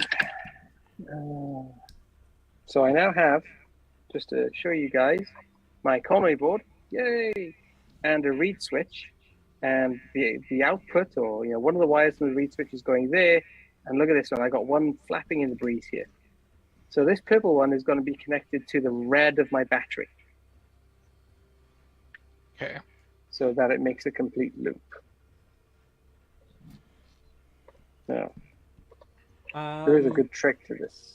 So you probably have answered this question already. On the Conway board, is the connector beside the blue turning knob thing, is that the positive or the negative? The one below, so that's you're right, I have answered it, but it's something that you find. By the way, the answer to this is also on the GitHub page. So I keep a GitHub page, which is normally for writing software, but I keep my user manuals on there. Hopefully you can see my oh no, it's gone to, sorry, tabletop. There we go, microscope. There we go. Okay, hopefully this looks familiar to you. You'll see under the USB connector, that pin there is the positive, and there's a little white writing underneath that you might have to put on your reading glasses for, that actually says positive. There's a positive like a plus and VE next to it. Positive. Yep. The closest words that you might be able to see are the 1W. Yeah. Yeah, 1W, that's the positive side. And the other side is the negative, the minus VE. Yep, got you. I feel like you And should make one side a smiley face and the other a frowny face. Next revision, okay? Next revision. The other thing I need to do as well is trim the excess wire. There we go. All right. So I need to connect the purple wire from my reed switch with the red from my battery pack. Okay, so first thing I want to do is go and trim the battery pack a little bit. Now, there's lots of ways to do this. The really good way is to look up something called the NASA wiring manual. Those guys, if they're able to get things to work in space, the least they can do is get it to work in your terrain. I'm a little bit more, I don't know if lazy is the term in that. Practical. I've just discovered what cooked human flesh tip smells like. Ew. Okay. I They could have to have have told you one of that. us sooner or later. It's like pork, right? Well, not, there's something wrong with my flesh then if it's supposed to smell like pork. You get immune to it after a while, Michael. Just burnt, like that white dot on my thumb right there is a Yeah. burn. Ouch. Yeah, I heated up a. You can't. It's finally gone now. I heated up a screw the other day, and ended up heating up the Screwed? screw so much and yes, quite screwed. All right. So again, I'm using multiple fingers here to help me hold the solder and the wire. I'm using the right camera. Fantastic. And you'll see what I've done there is soldered both wires together. Now, if I want bonus points at this point, It works. what a joy to hear! What a joy to hear! Okay, let me see. Do I have any? No, not by here. Bear with me. Okay. Here comes the sun. No. Just the plus on an LED is the longer leg, correct? Yes. Congratulations. Hooray. He can be All taught. right. So what? Yep. So what you see me just getting right now is heat shrink. This is a rubber sheath essentially that can go around bare wire. Mm-hmm. And So it's a it will condom protect it for from short wires. circuit. Yes, but with a hole at the end. With two holes at both Not ends. very effective. Well, anything to prevent a short. All right. So normally I keep a lighter in here for this purpose, but I don't seem to have it to hand. So I'm going to cheat a little bit. Forgive me, guys. I'm going to use a tool called a hot air wand. Which Hot air looks... wand. Oh yeah. I'm not like Harry Potter with this stuff. I know. Tabletop. This is a hot air wand. And so I've got to put it back in the tool, switch it on. So is that just like a heat gun that's Yes, exactly. Miniaturized? Like the miniature heat guns. Yeah, it's just it's a heat gun with a proper thermometer. So it's tracking the temperature. But it doesn't need to be tracked for heat shrink. So I'm not too worried about that. Let me change camera here. Oh Lord, scope. All right, we're back over here. Move this to the center. And I'm just going to. You'll see the heat shrink itself around the wires. And that's going to give the both wires holding them together a little better. It just helps everything kind of mojo, find their mojo. There we go. A little bit. I lost me mojo. All right, so let's go back to the top down and bring our circuit board over here. So congratulations, everyone. We have, or at least in my case, I have a Conway board, a reed switch, and it's all connected with a battery pack. Nice. If I Oh, zoom in, nice. you guys might go. Nice. One does one's best, my lord. Okay, so I need some LEDs now, don't I? So Yeah, you do. let's, I'm going a slightly simpler route today. I have the reed switch, but I'm going with I'm gonna light this fireplace up with I'm gonna try to do some I'm gonna try to use all 4 of the channels on the Conway board. I'm gonna use 2 for the fireplace and try to do 2 light up perfect. So light up torches on the side. You don't need a reed switch as a power switch. You just need it to pass the signal from Conway to the LED. Which is what I've done, and it works. Okay. So I've just hooked the battery switch up to it, and I've soldered it correctly. Like I've got power to that, so that's quite lovely. But I think the next. Go ahead. No. I was just about to show a close-up of using the wire wrap tool. Oh, perfect. This is where we could have done this last week. I'll give you a full view here right now. Boom. All right. Okay. Excellent. Sorry. Carry on talking while I do it, because no, you're good. I'm not that. You are interesting, and this is you can talk about the wire wrapping, how to go about utilizing the tool, because I think it's incredibly important. Go ahead and tell us about it. All right, so this is the wire wrapping tool, and you'll see there's two holes in it. There's one smack in the middle, and there's one like a D off to the side there. Is that visible? Can you guys, is that clear? We see it. Okay, good. All right, yeah, everybody else will in time as well. Okay, so I'm going to insert the wire so that it comes out the top here. All right, so it's gone down the side channel, not in the middle. It's gone down the side channel. And if I jump back over to this, okay, if I jump back over here, you can see it's gone down the side here. It's gone a bit too far. I'm going to pull it up a little bit. And now I'm ready. Now I'm ready to wire wrap. So I'm going to bend this back over itself. Just hold it with my finger a little bit. And I'm going to get my Conway board. And given that this is red, I'm going to use it on the positive channel. And we try and do it this way. Slide that on there, and the pin is going to go down the middle, the big middle hole of the wire wrap tool, and start wrapping. And I'm giving it just a little bit of friction so the red wire doesn't, shoot round and round with the wire wrap. Mm-hmm. And after a while, you can kind of let go of the wire; it knows what it's doing. And hopefully, you guys will see. Actually, that's come out really well for once. Can I zoom in? There we go. You can see how it actually wraps itself around the wire. I wish I'd had this last week. Yeah, I mean that magnifying tool is clutch, brother. That's really nice. Makes it a lot easier to read for sure. And so while I'm prototyping, I'll leave it like this. But as I'm, once I know it all works, I'll add a wee dab of solder just on that, just acting like glue, and then gallons of hot glue. I'm wrapping right now, and I will say this is the coolest thing. Like, this little tool just makes it so easy because, like, that's one of the. I've also broken LEDs before trying to wrap wire around with my big clumsy fingers. Do you know what I mean? I've broken the legs off.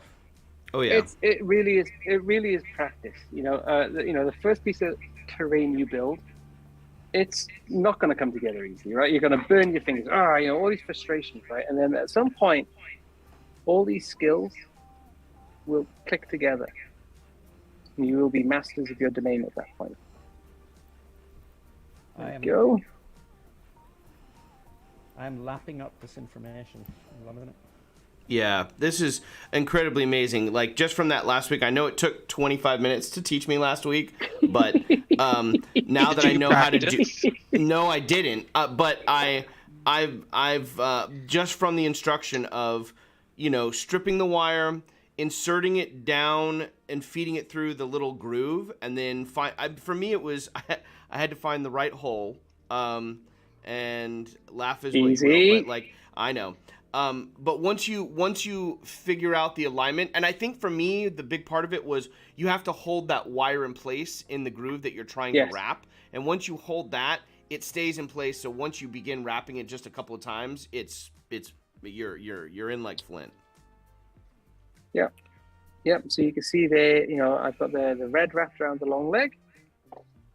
And notice I haven't really soldered anything on this side of the house yet. So I can prototype and then use a longer wire, or if something snaps, I'm okay. Yep. I'll do the same here with the green. It's a little harder looking down a microscope to do it.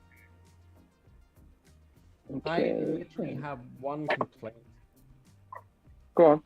And the complaint is nothing to do with you. It's this wire on the spool is just so hard to control, and like it just comes flying off everywhere. And yeah, I mean, you can buy the single color. I mean, they do that as well, but it's $10 a reel for each color, then, right? So I figured for you guys, just getting started, why introduce you to that pain and cost? Unravel it all and then ravel them onto different spools. I mean, Michael, what I like is, so the one that I have, it's a box, and there's little holes separating the colors. That's cool. But yours is multi-core, yes, right? Yeah, mine is multi-core. Yeah. Okay, let's get some tea going. Hold on. Ooh. Okay, so I now have... the only thing I bought for this demonstration was the multimeter. Okay, so I have one LED connected to one channel. Nothing too special. Let's switch off the LED on the table so my hand doesn't stop blowing out.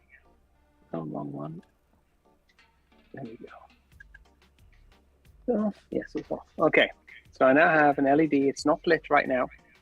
I'm going to make sure my battery pack is on because these battery packs have a little power switch. I'm going to get my magnets, and I'm actually hoping it doesn't work because then I'll show you how to, debug it and so on. But here I am with a magnet, and boom, the LED is shining. It's so shiny. I've never heard that song. Only like 1 million times in this house. Oh, I love it. Come on. What song? It's a I great love one. it too. I mean, it's so Bowie. Let's turn up the brightness a little bit just so you guys can see it. Would that be a Moana song? Yeah. Moana. There we go. All right, so I have one LED shining, and as soon as I remove this resistor, magnet, sorry, it switches off. Voila. On, off. Congratulations and celebration. What can I say except you're welcome? Yeah. That was the appropriate one, right? Yep. Okay, so let's get some more of this funky wire. So I need, for me, because I'm building a fireplace, I'm going to need 3 short pieces because I'm going to hide the conway board in like one of the pillars of the, or in the, in the chimney. So 3 short wires and then 1 really long one then for the UV light because it's going to be halfway across the room. So let's cut up a few more wires here.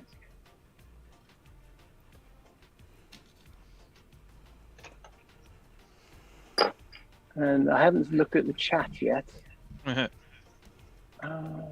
Eons from now, archaeologists will find Dafydd circuit boards with teeth marks and determine to be electronics. It's true. It's very good. Very true.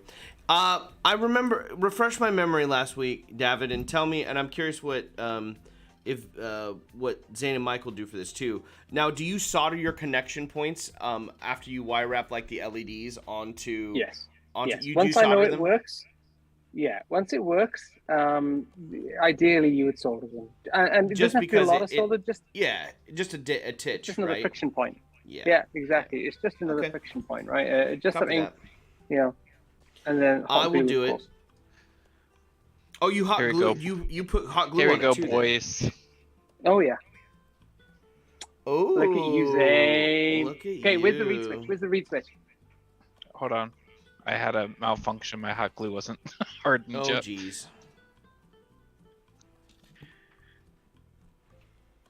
Oh, guys, I like how you showed we've off. done well to avoid all the innuendo. We've done really well to avoid it. I mean, I'm proud of you. there's nothing wrong with a little innuendo every now and again. What? You heard me. What are you walking about now? Nothing. I am. What have you done now? What haven't I done? I'm getting ready to insert that tool. We're wrapping that around. That is legit. Man, this wire wrapping Oh, tool that looks is amazing. the shiznit. I know. I wish I could buy them and sell Okay. them. I'd make a fortune out of them. Yeah, you would. Switching cameras. I got mine for like $2.99. What? I got a really cheap one. How on earth did you manage that? Okay, I so have here's the piece. I'll send you a link. You put down the reed switch. Hold on. There we go. But I mean, the fact that it's working here seems like it's not a dud. Oh my goodness. It's the manipulation of the wires and like having, now I know where those little clasps, those little mechanical clasps that you have the magnifying glass and all that stuff. I can't remember what the technical name for those are, But those would Third be hand. lovely right. Yeah, they would be lovely right about now. Jeez. I mean this kindly, and I can say this to myself as well. It's your old eyes. Yeah. It's definitely your old eyes. A young 20-something would fly through this. I mean, it's for me. It's trying to like the wires like move the LED. Like I want to hold everything in place while I'm soldering. You know what I mean? That's yes, you do. Yes, you do. Yeah. And I mentioned earlier that's the trick in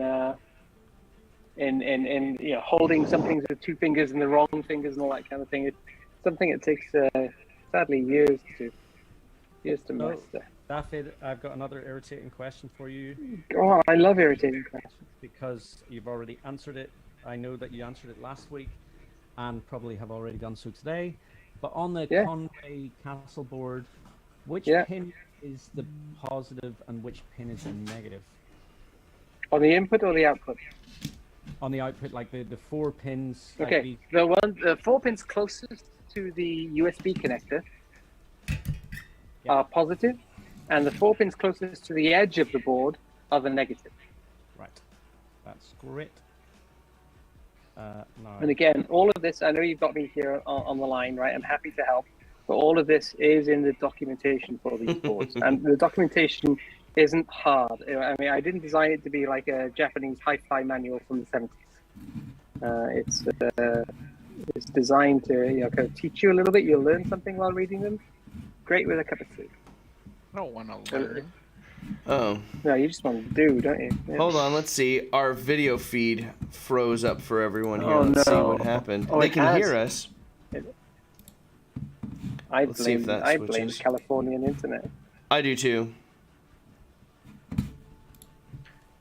They have internet there? All done by PG&E. There we go. One. I am enjoying this. Not sure anybody else is watching 4 grown men, their bald patches while they stare at the circuit boards. I mean, I'm enjoying it. I'm having a good time. I think everyone else is too. Let's see. Let me. Okay, now I have 2 boards. Bully! Okay. And magnet on. Boom.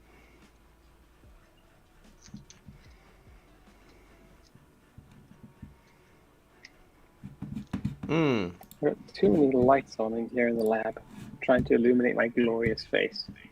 I'm going to lose you guys for just a second here because I got to shut it down and start it up again real quick. So you're going to lose my audio for just... I'm going to lose your audio for a second. Keep doing your... All right, so that we get a...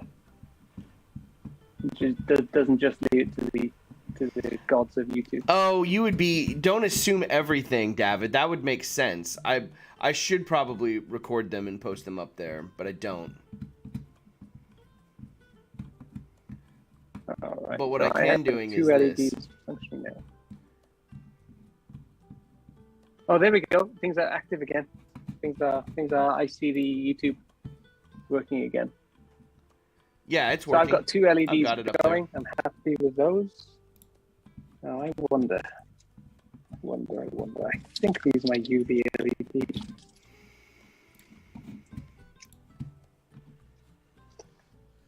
Shiny. If we'd had Dafydd on 2 or 3 weeks ago rather than this last 2 weeks, my life would have been made so much easier on my current build. Thank you. That's very already kind of you. wired up, and I'm not going to take it apart. But well, that's funny you mentioned that, right? So that's one of the reasons why we use the wire wrap tool right before soldering, so you can continuously kind of test to make sure it's working before you move on to the next stage, and so on. Because there's nothing worse than wiring something up and then suddenly discovering that it doesn't work and so on. Let's zoom up a little bit. Okay, boys, are you ready? I'm ready. I was born ready. So we have the crystals on the altar. We put something here, and it lights up. Woohoo! Bravo.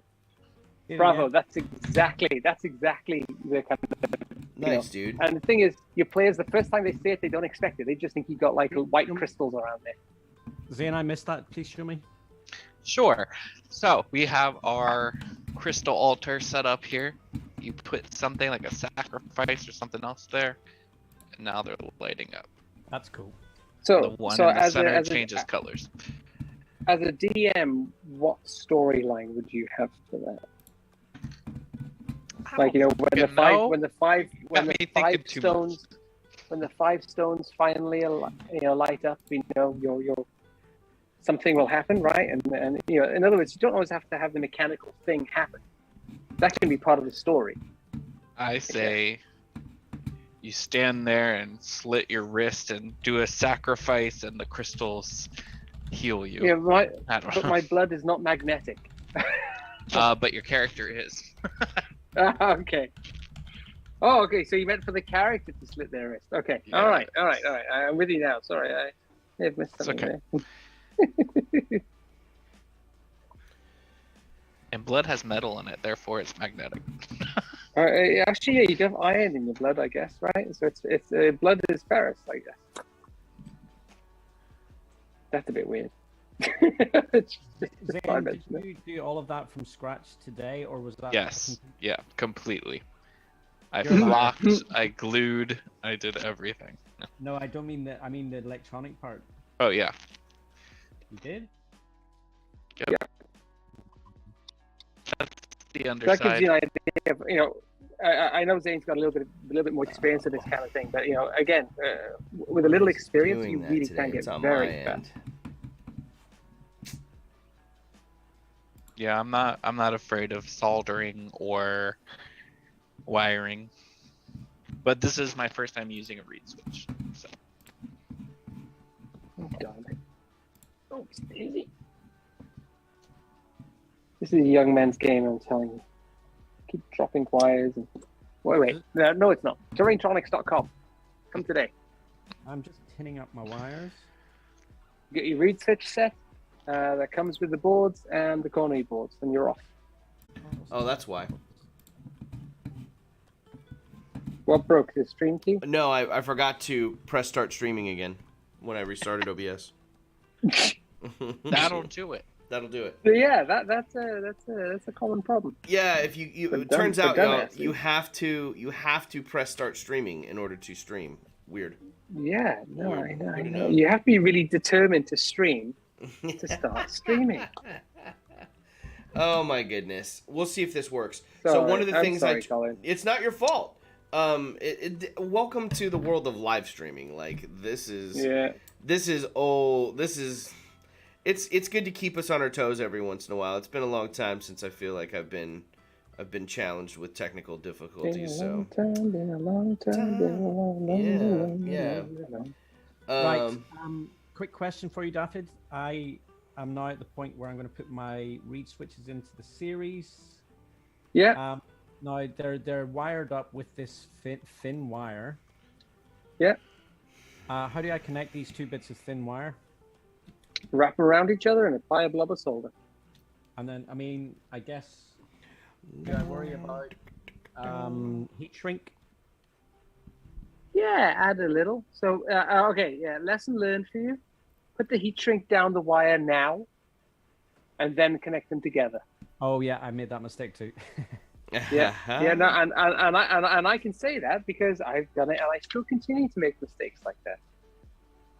Come on, you gonna light up for me? Are you talking to your electronics, Zane? I'm not I talking. continuously talk to my electronics. It's me. Oh, is it you? Perfect. Yeah. Why are you being a twat? I also swear at my electronics. You made me that way. You made me Yeah, this exactly. way. Okay. Dude. I think it's my batteries are being crap. Let's hook in a USB just for kicks and giggles. For the kicks and giggles. Perks and giggles. Oh yeah. What else are we? What else do I need to remind everyone of here? If you haven't Merch. done so and you're enjoying the stream and you're not subscribed to the Crazy Crafter Livestream, you 1000% should be. We also have all these fantastic individuals here that are hanging out on the stream today. Now in videos, Zane, Morgan Crafts, and of course Terrain Tronics. All of which you should head over and give them some love on their various social media. Okay. So I've just plugged in USB, just for kicks and giggles again, because it's being an idiot.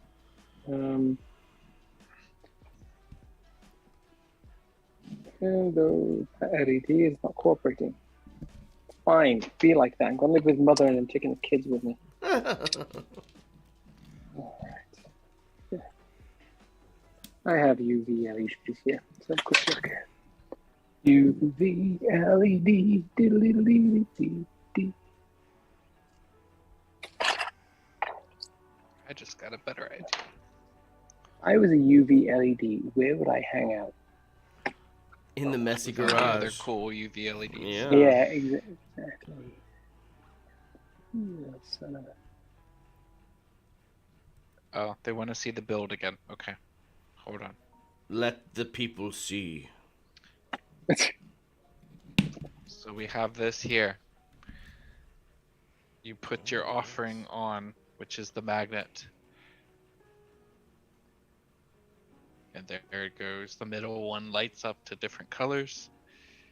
The outer ones It's are so blue. good. Yep. That's it. I feel sad that I'm so far behind, Zane. Zane, I love the fact that you chose something that was kind of, you know, a quick result, right? You know, a quick result that feels good, if that makes any sense. So what you're saying is what Zane did is really easy. Dang. Yeah. Dang. Dopamine. Dopamine. Feels good. Now, have I made my wires insanely long? Of course I have. Why would I have done any other thing besides that? But you can always wrap them up and coil them and do whatever you want with them. So. Yeah, or you know, it's so easy to wire wrap, right? You know, you just snip and, you know, move the wire wrap closer. Right, right. You know, in many cases, you're only going to find out how long the wire needs to be when you're actually physically gluing Gluing it in there. you know, gluing it in there and so on, right? Yeah. So, you know, you got to give yourself a little break, leeway. right? Yeah. Thank Well, you, wait Pizza. on- Wait a minute. Oh no, man! The spool is driving me crazy because it is entangling in absolutely everything. Well, you should have cut off the wire from the spool a while ago. I did, Oh. but it's like the other spool that's like it's just me being a mess and a wreck over here. That's all. That's okay. Nothing new. We Nothing to call see that here. Move along. calling. We call that calling. It's true. Right. Okay. I am getting... Where the hell did I leave my UV LEDs? Ooh, this is going to get on my boobs in a minute. Okay. One of these goes to that, and one of these goes to that. Make sure you... It's fascinating video to watch this. I mean, Okay, so what Full-grown I've, men what I've cursing done, at the instead of puppy having a character with a magnet on the bottom, I've made a pile of crystals to be the offering that will link all the crystals together. they will link the crystals. Yeah. Okay, where am I here? Oh, that's really going to get on my nerves, that is. That's going to eat away at me all day. I've been messing with UV LEDs recently, right, on this project where I had a little painting and I was shining, stuff on my Instagram for it. And so obviously they must be here somewhere. Just so you know, I'm totally pinching that idea. Which What one? idea? Like not the specifically the painting idea, but the idea of lighting up a UV LED and it revealing something on a wall. I like that so much. In fact, interesting. I'll take that as a good sound. It is a good Ooh, sign. It is a good sign. I don't wanna give away too much, but I've got all an these idea. secrets. Yeah. Ah, I know where they are. Okay, LED arrays. I need. Lisa is saying, asking, would it be better to make my rotating column start turning or stop turning when the magnet is applied to the circuit? Up to you. Doesn't matter. Depends on your story. Yes. And for a rotating column, you might use a something called a relay. You can get dirt cheap on Amazon, like $2-3. You put power in, and they act as a switch, so you can either make it switch on or switch off when the signal comes. Oh, that's a theme right there, guys. Yeah, okay. Do what you want for now, but I would love to go through that with you on a stream like this again. That's at some point that's a question when my wife isn't raging at me. That's a question that Lisa had, Dungeon Matron. So, I mean, that's a great idea. If you all would like to see something specific on a future stream when Dafydd comes back, like put it in the comments after the video. Let us know what you would like to work on, because we're open, and this is an incredibly, I don't know, it's just fun. Like it's another element for me always in the craft, having a little bit of problem solving and figuring stuff out. And you know, the electronics isn't, once you know the basic principles of it, like Dafydd's walked us through it now, it's relatively simple. And if you make a mistake, you can always pick up the solder and detach, and like it's not the end of the world. Like it's just a little bit of trial and error if you get something wrong. But I think like the big even making a mistake is not expensive. No, and I feel like the biggest thing, the biggest takeaway for this to avoid all that is if you have just a little bit of a plan ahead of time, your half of your problems will be avoided just with that. The only time it gets expensive is if you break in half your Conway Castle board and your reed switches and realize that there's more, not just that one. Yeah, that's not a problem. Or that's glorious. Or if you buy too many, right? So, yeah. You know, those Conway boards come 2 in a pack. So I've got 2 LEDs linked up to the Conway Castle board, and I've just tested it with the battery. One of them shines quite brightly. The other one shines really dimly. Well, are they different colors? No, they're the same color. Have you tried a different channel? They're on different. Yeah, they're on separate. I prefer CBS. They're both on separate legs. Have I done something?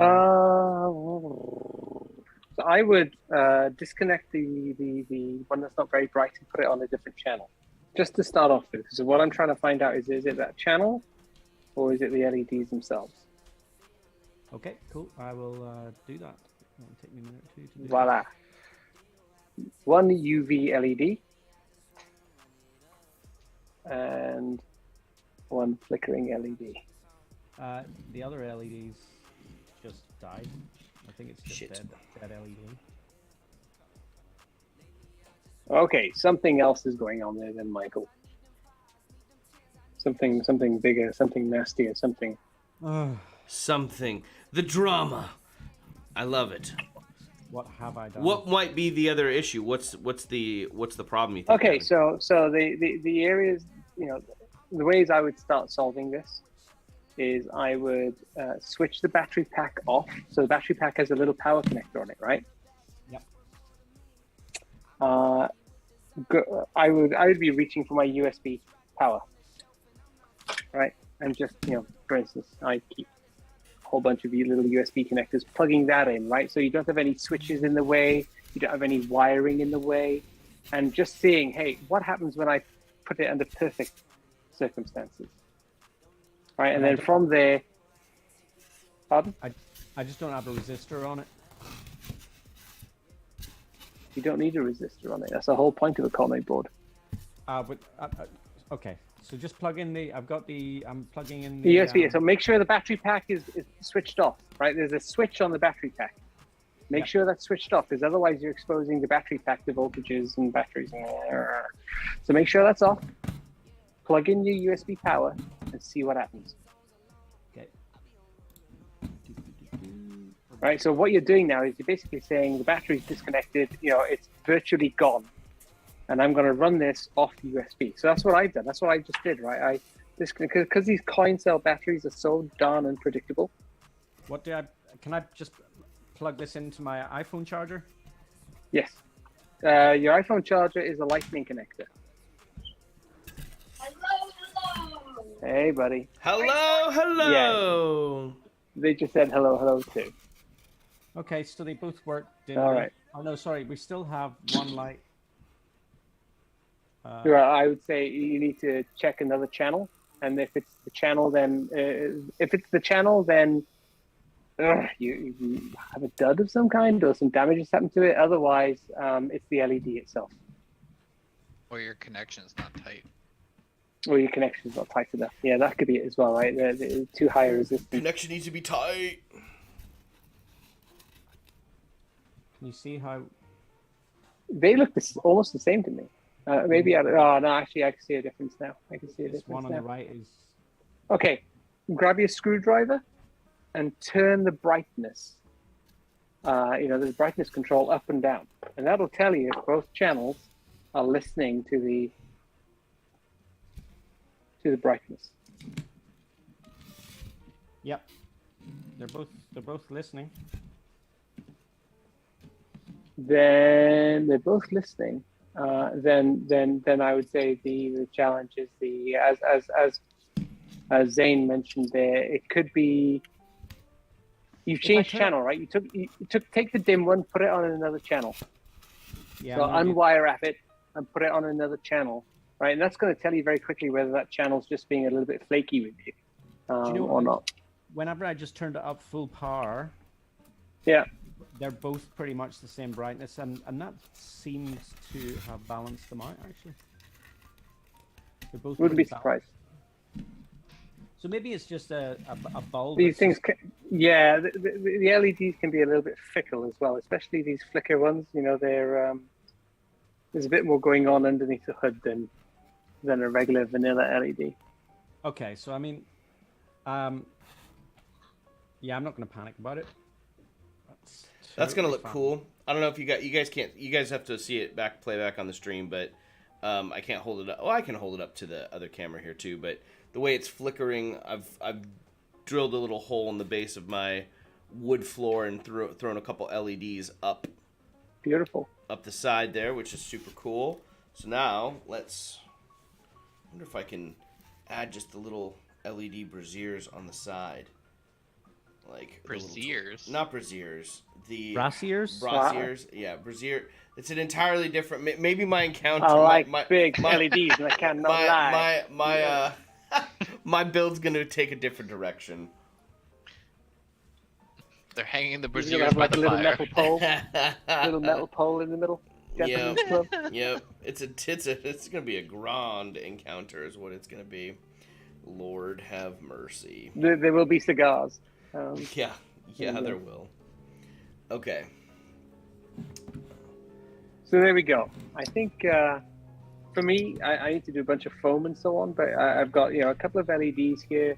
I need to add a third channel, and I'll add a wee dab of solder on every leg just to make sure the wires are connected. And then I have my UV lamp here. If I want to double the power for that, I can actually cheat a little bit and use two channels into it, which will double the power it needs as well. That's a little cheat mode for you if there's any interest there. Michael, how are you getting on now? Good. I've basically, after doing that little troubleshooting thing, I'm not concerned about it. I'm just carrying on, and I can change the LED or change it onto another channel at some point. I'm just going to get the rest of the wiring done. So. Yeah, and you've always got a backup Conway board as well, right? You get two in the pack. Yeah. So I think it's fine. Michael, there's 2 Conway boards in the pack. Yeah.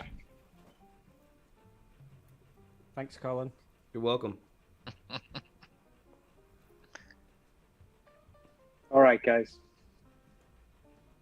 I'm nearly at the point where I can start testing to see if the whole circuit works with the 2 reed switches. That's the bit I'm excited about, right? Is to get you to the I'm almost there. I can see it. I can see a an end to this journey.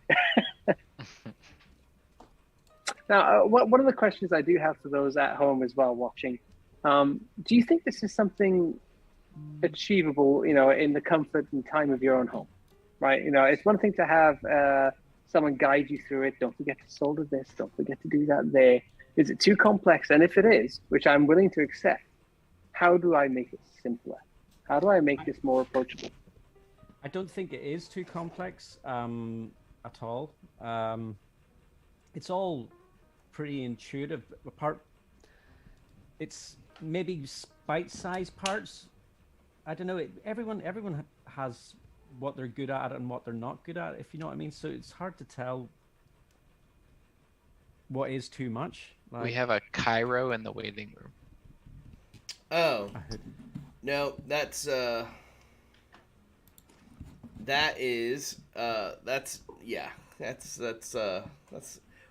right. We don't have to worry about that. That's one of my students. Oh, we're adding them. Okay. No, we're not adding poor Cairo. We're not adding him to the stream. There's no class today, Cairo. Right. Michael, I just noticed there that you were using a lighter to do the heat shrink. Is that a bad idea? No, it's perfect. Perfect. I was just trying to say that is the easier and cheaper way of getting heat shrink to wrap around the wires. I didn't have a lighter here. If I had one, I would have used that instead of firing up the hot air wand. Yep. Okay, now let's try and set up a little scene. Hello.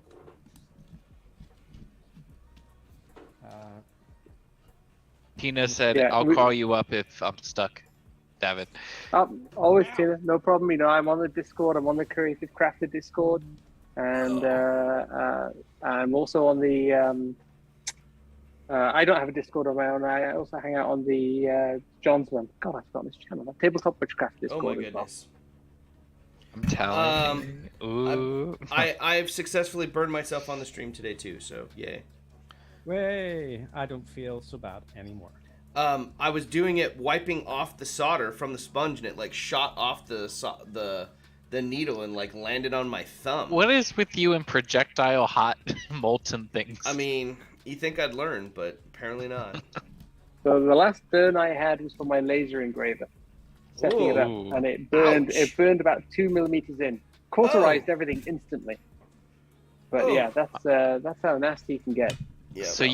you could do the Terrain Tronics tattoo into your skin. Oh Oh God, my can you God. imagine? Oh my God, no, no, we're not doing the Terrain Tronics tattoo. Ouch and a half.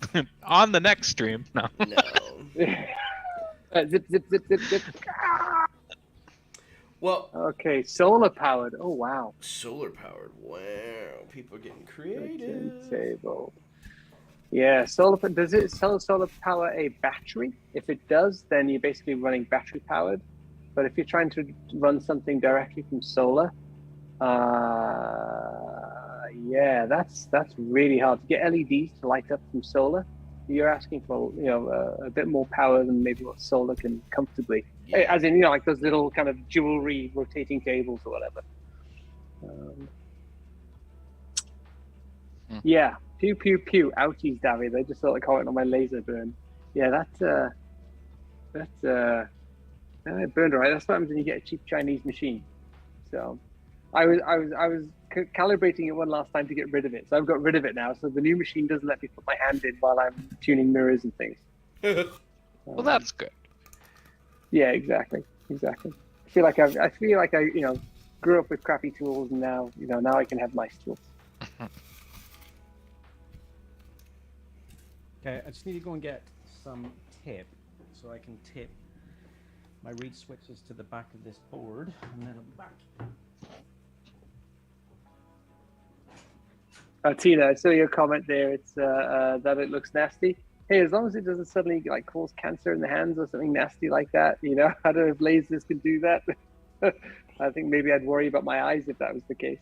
For people who get LASIK and all that, who knows? What are you taking pictures of there, Colin? I am doing a little video of the stream and capturing some footage of my LEDs poking up through. I'll show you. Yeah, I'm excited, man. I'm excited because again, it's once you realize what's possible, boom, oh yes, yep, Right. that's it, right? Now So- you're gonna make the hot glue flames or whatever around it. Yeah, I'm not sure what I'm probably gonna do some hot glue. I might do that. I also just might do some embers, like maybe they're glue. just low embers around there. I don't know. Maybe a couple not of logs like, across it. yeah, like I think I want to do some a couple logs. of twigs. Yeah, do that, and then the other lights here will kind of come through. They'll come through. I think the side or get mounted on the side. So basically, my whole thing was like when the players will figure it out. The next level for me will be adding in the reed switch so we can activate it via magnet. But for this one, when the puzzle is figured out, right, you can just flip the switch on the terrain and it'll turn on and everything will light up. Or turn out, I mean whatever you want to do. that's perfectly reasonable, right? As Yeah. a DM to reach around and flick the battery switch or whatever, Yep. battery pack switch. Yep. That's even that is wow, even that gets a nice surprise for you folks. Yep.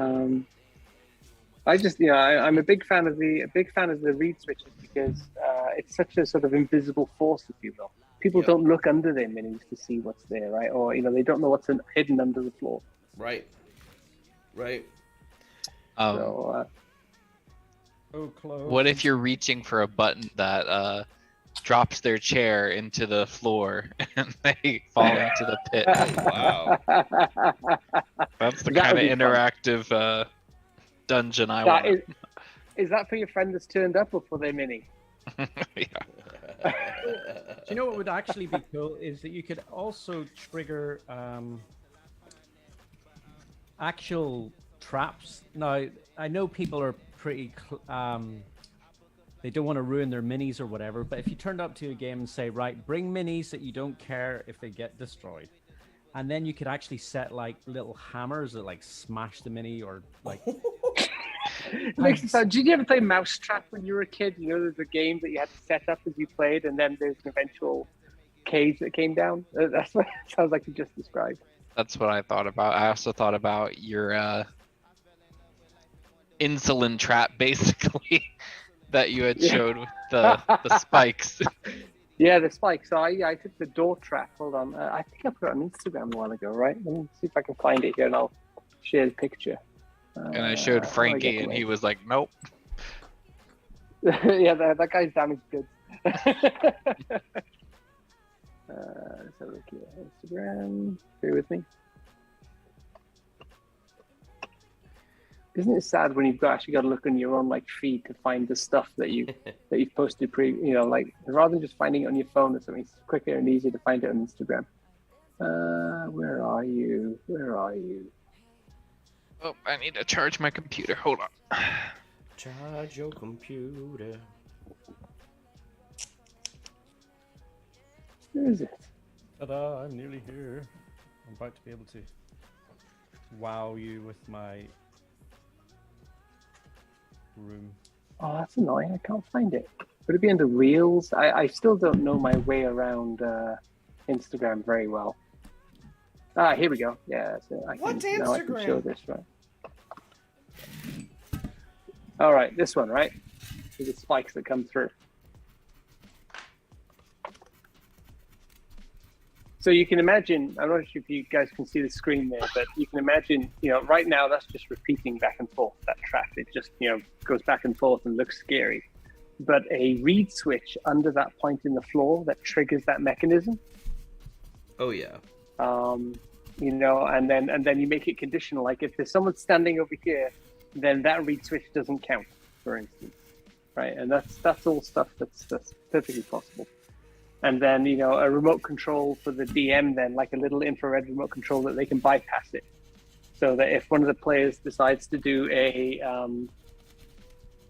what do they call it in D&D? I don't play enough D&D to really know, but there's a throw a dice to see if you score high enough to spot traps in the room. Yeah, like a Perception. perception check. Yeah. Thank you. Yeah, perception check. a perception check, and then the DM hits the button, right, and he sees those spikes popping forward, and then the players can be like, "Whoa, okay, Don't go there. right, don't go there, right," or we got to find a way to stop this thing moving back and forth and so on. So it can be interactive along with the DM. If you put your hand in front of it, it'll do something. Right. It's not that fast. I'm ready to show off my build. Oh, look at that! Oh, let's show it off. Okay, so I love Hold on. just the angle. so we've got all of these. Like I've got two little minis, and they're like, do do do do do. Gimli, what are you doing over there? I'm gonna stand on this one. Why don't you stand on this one over here? Yay! And it didn't work. Oh, I didn't have the battery turned on there. Can you see it? Can you see it? All right, now it's up. Yes, Show it again. Show it again. Don't Oh, tell that's me. fantastic. Wait, Doo-ba-doo-ba-doo. I need to. There it is. Now it's I on. see I see them lighting up. I see it lighting. Brilliant. Bro, I'm so. He's turning his lights off. There we go. Now we can do it all over again. Let's have this reenactment. Of such a great tale. Reset. Okay, so I'm gonna stand. Exit over stage here. left. Oh, there, and then he's gonna stand in lots of different places, and it's not gonna work. But then he stands here, and it doesn't work again. There we go. There it is. Finally, Oh, cool. two little sconces on the walls. Perfect. That is fabulous. That is fabulous. That is fabulous. That is congratulations, Michael. That's actually a real achievement that you managed to get that far in one session. Yep, I'm quite happy with it. Let's turn it all the way up. Bing. Whoa. Jesus. Wow. Oh, hi. Uh, Hello. Now now it's- you can do that for a short. You can do that for a short time, right? If your players are only going to be on there for like 2 or 3 minutes, until you move them to the next scene, do it. Do it. If you left it like that for hours, I would worry about the lifetime of the LEDs. That's when the sconces just go. Exactly. Real fire. Don't real you fire. mean brassiers? The brassiers. The bralettes. The bralette, yeah. Gimli, are you wearing a brassiere? You guys are Oh children. my lord, we are definitely Children. children. All right.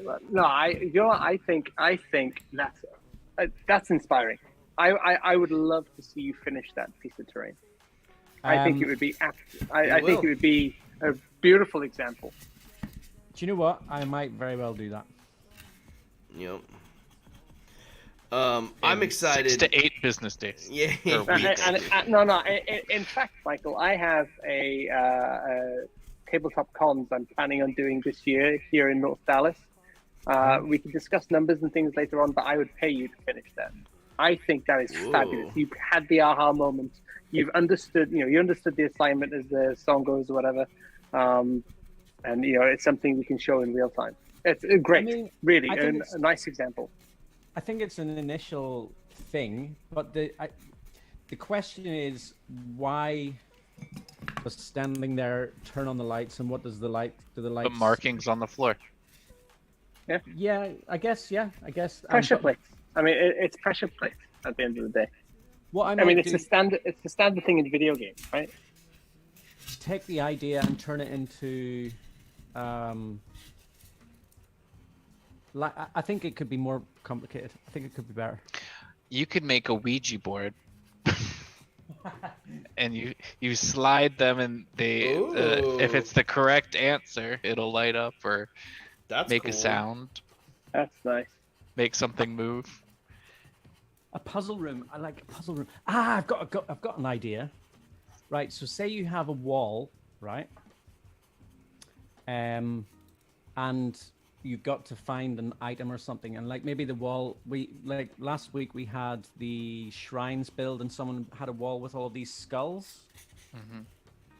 And you could have it that where your 2 players stand, or 3 players, or how many, like whatever combination you want to do, could light up behind a specific skull, or something like that. I just don't see how walking into a room and standing, like, it needs to be, if it's going to be interactive. So, what if you had a stone wall, right? You had a stone wall with, when you look a little closer, handprints in the wall, right? And you say, when all three players step up to the wall and press their hands, in other words, just stand on the right block in front of it. Yeah. Assuming that you play in a grid, right? A 6x6 grid or an 8x8 grid or whatever, then you're saying stand, 1, 2, and 3 next to each other, maybe, or 3 apart, or something like that, right? The lights will come on. I think the other thing we've discussed and came up, and I've been chewing on it a little more, is how can we make it multi-step, right? You don't just have to think, okay, stand in the right place, lights come on, yay, everybody lives happily ever after, Exactly. right? That's what's Make good them about work a your- little harder. That's what's really good about your picture one, that you take off the picture on the wall, and then you're triggering more electronics to open the door. That's really cool. Yeah. And quite frankly, maybe you don't need the electronics for the door, right? Maybe the clue is take it off, and then you say, as the DM, right, until you finish the terrain, you can still play it and say, okay, you take it down, the lights go off, and a door opens behind the flames or something like that, and your players can walk through. In other words, take it as far as you need, right? You don't have to necessarily do everything, right? There is theater of the mind being used as well. Mm-hmm. Take it to the limit. No limits. Let's have a little chat at some point. I'd be definitely up for doing a build with that. I mean, to be honest, in terms of this wall and whatnot, it's a bit crude. I'd want to do something better. For what you make, right? It's crude, but I think for a lot of people watching would see that and hopefully have their aha moments as well. That's what you're going through right now, Michael. Is you're having that kind of, oh, okay, I've done the basics. Now I want to run with this. Now I can do some crazy stuff, right? To be honest, the reveal or the real clicker today was the one with the UV light with the writing on the thing and then moving the picture. I think that's a really nice set of little instructions. That's really cool, and that's very interactive for your D&D players. Very much. Yeah, because you'd have to make the picture frame thin enough to hide the magnets. That might be 3D print. awesome. Well, we all know good. somebody who can do that. So you could make cut, right? So tin cans are magnetic. Are they? Right. So you cut yourself like 1 inch square of a tin can, and you stick that as your back plate on the wall, right? Then you put your magnet on the picture, and the magnet will stick to that back plate. So the picture, so it's literally. Yes, but where's your read switch? Where's your read switch? There, it's up there as well. Oh, okay. So you have you have your on the steel, you mean? You have your back plate, then you have your. Let me get a read switch out here. So, back plate, read switch, yeah, and then a magnet with a picture, and you stick that on, and then whenever you remove it, you short the thing, like you said earlier. Yeah. You short, and when you short it, the door opens. Yeah. When you take the magnet away. I mean, to do the opening door and stuff, right? You'll generally have to use something with a little bit of the brain inside. So that's a whole other chat and discussion we can handle later. Yep. Well, I think this has been an amazing 2 weeks, Dafydd, and we are definitely going to have you back on for some more electronicing, because the ideas are flowing, and as all great creators and artists within the community, it's serving as a huge source of inspiration for us and what is possible within our builds. So I think what was once an intimidating thing, and there's videos out there on it before. There's great content over on your channel. John has done some great stuff. Wylock's done some great stuff on wiring.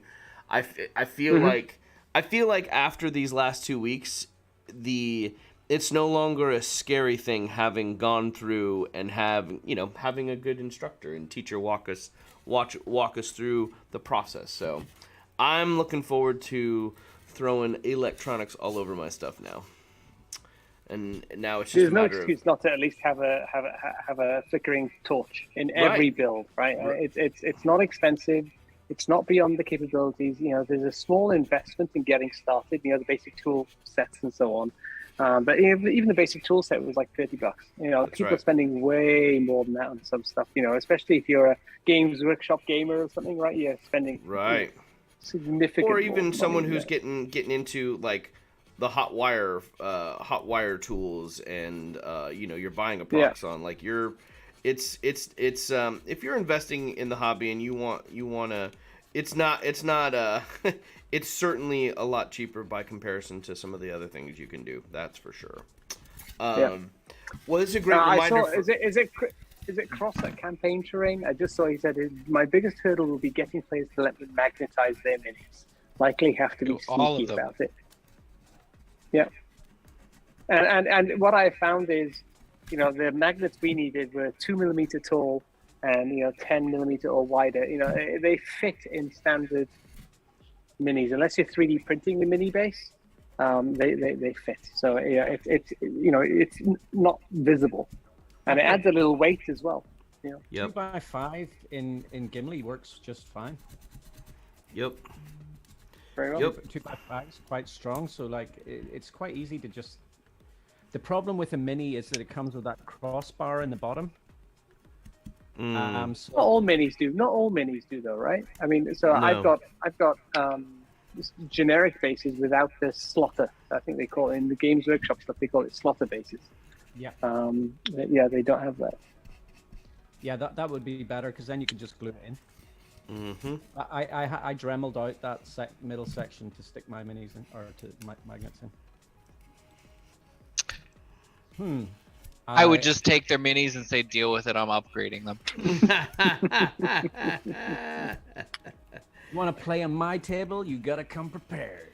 Deal with it, bitches. Well, You won't be able to open the doors unless you do this. Right, that's true. I mean, you could have a proxy and just like have a magnet. That's true. That's true. Or make a base that you stick to in the base itself. You know, like a 3mm standoff or something. I don't know. We're going vertical.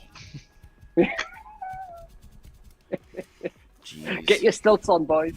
Get your stilts, boys. It's happening. Well, this is a great time to remind everyone, if you have not done so, please head on over to Terrain Tronics and subscribe to him over on YouTube. Stay tuned for content that Dafydd's releasing frequently over there about more of this. So if you are excited about this type of work and you want to stay tuned and follow someone who's doing this on a frequent basis, that is a great resource and a great channel to keep attuned with, as well as following them over on Instagram. And if you're interested in purchasing any of the equipment and the everything from LEDs to the different reed switches to the Conway Castle board, all of that is over and available on his website where he sells stuff. And what's the website again? It's listed on the description, but it's not just Terrain Tronics. Where's it off again? So it's www.terraintronics.com for the general shop. And then my equipments and so on, we'll put a link below. It's a kit.co website, you know, where Perfect. it's just like a list of Amazon links. Perfect. It'll be there. Perfect. I'm just posting those links in now to the chat. Perfect. Thank you, Michael. Thank you, everyone out there, for joining us today on the Crazy Crafter live stream. Dafydd, thank you for taking the time for a couple of weeks Thanks here. for hosting me. Oh, yeah, anytime. And hopefully here soon, back in person. We'll have to start cooking up what are we going to do when we do that? Like, I'm like, we need to, one of the things, I mean, for sure, you're gonna be doing something with foam, and I should be doing something with electronics, and that is, I think for that stream, maybe you're building the foam parts and I'm building the electronic parts, maybe. Oh, that would be That's a just- lot of fun. That's That would just be a lot of fun. a first thought on that. I have a prox on. I'm just useless with it. That's all. Oh no, it's just practice. I'm useless with it too, so it's okay. All right. All right, y'all. Michael and Zane, as always, thank you so much for taking the time to hang out. It's always a joy hanging out with y'all. My brain is just. Oh, I see it. I see you thinking about it over there, dude. Zane, you look like you're ready to take off, so we should let you take off with your headphones. No, I'm talking about like I'm going back to the pilot thing. That's what I'm doing. It was a bad pilot. Yeah, terrible. I was like, what? I look bored and I want to leave. Okay. No. You look like you're ready to take. You look like you're about ready to go stream on Twitch and play some some Modern Warfare. League of Legends. Yeah. You're about to go fire up Fortnite and tear it up. Be sure to follow Nat1 Videos and Zane Morgan Crafts as well. All the links to our respective social medias, Patreons, various ways you can support our channels is listed down below. Thank you so much, Foam Family, for hanging out with us today.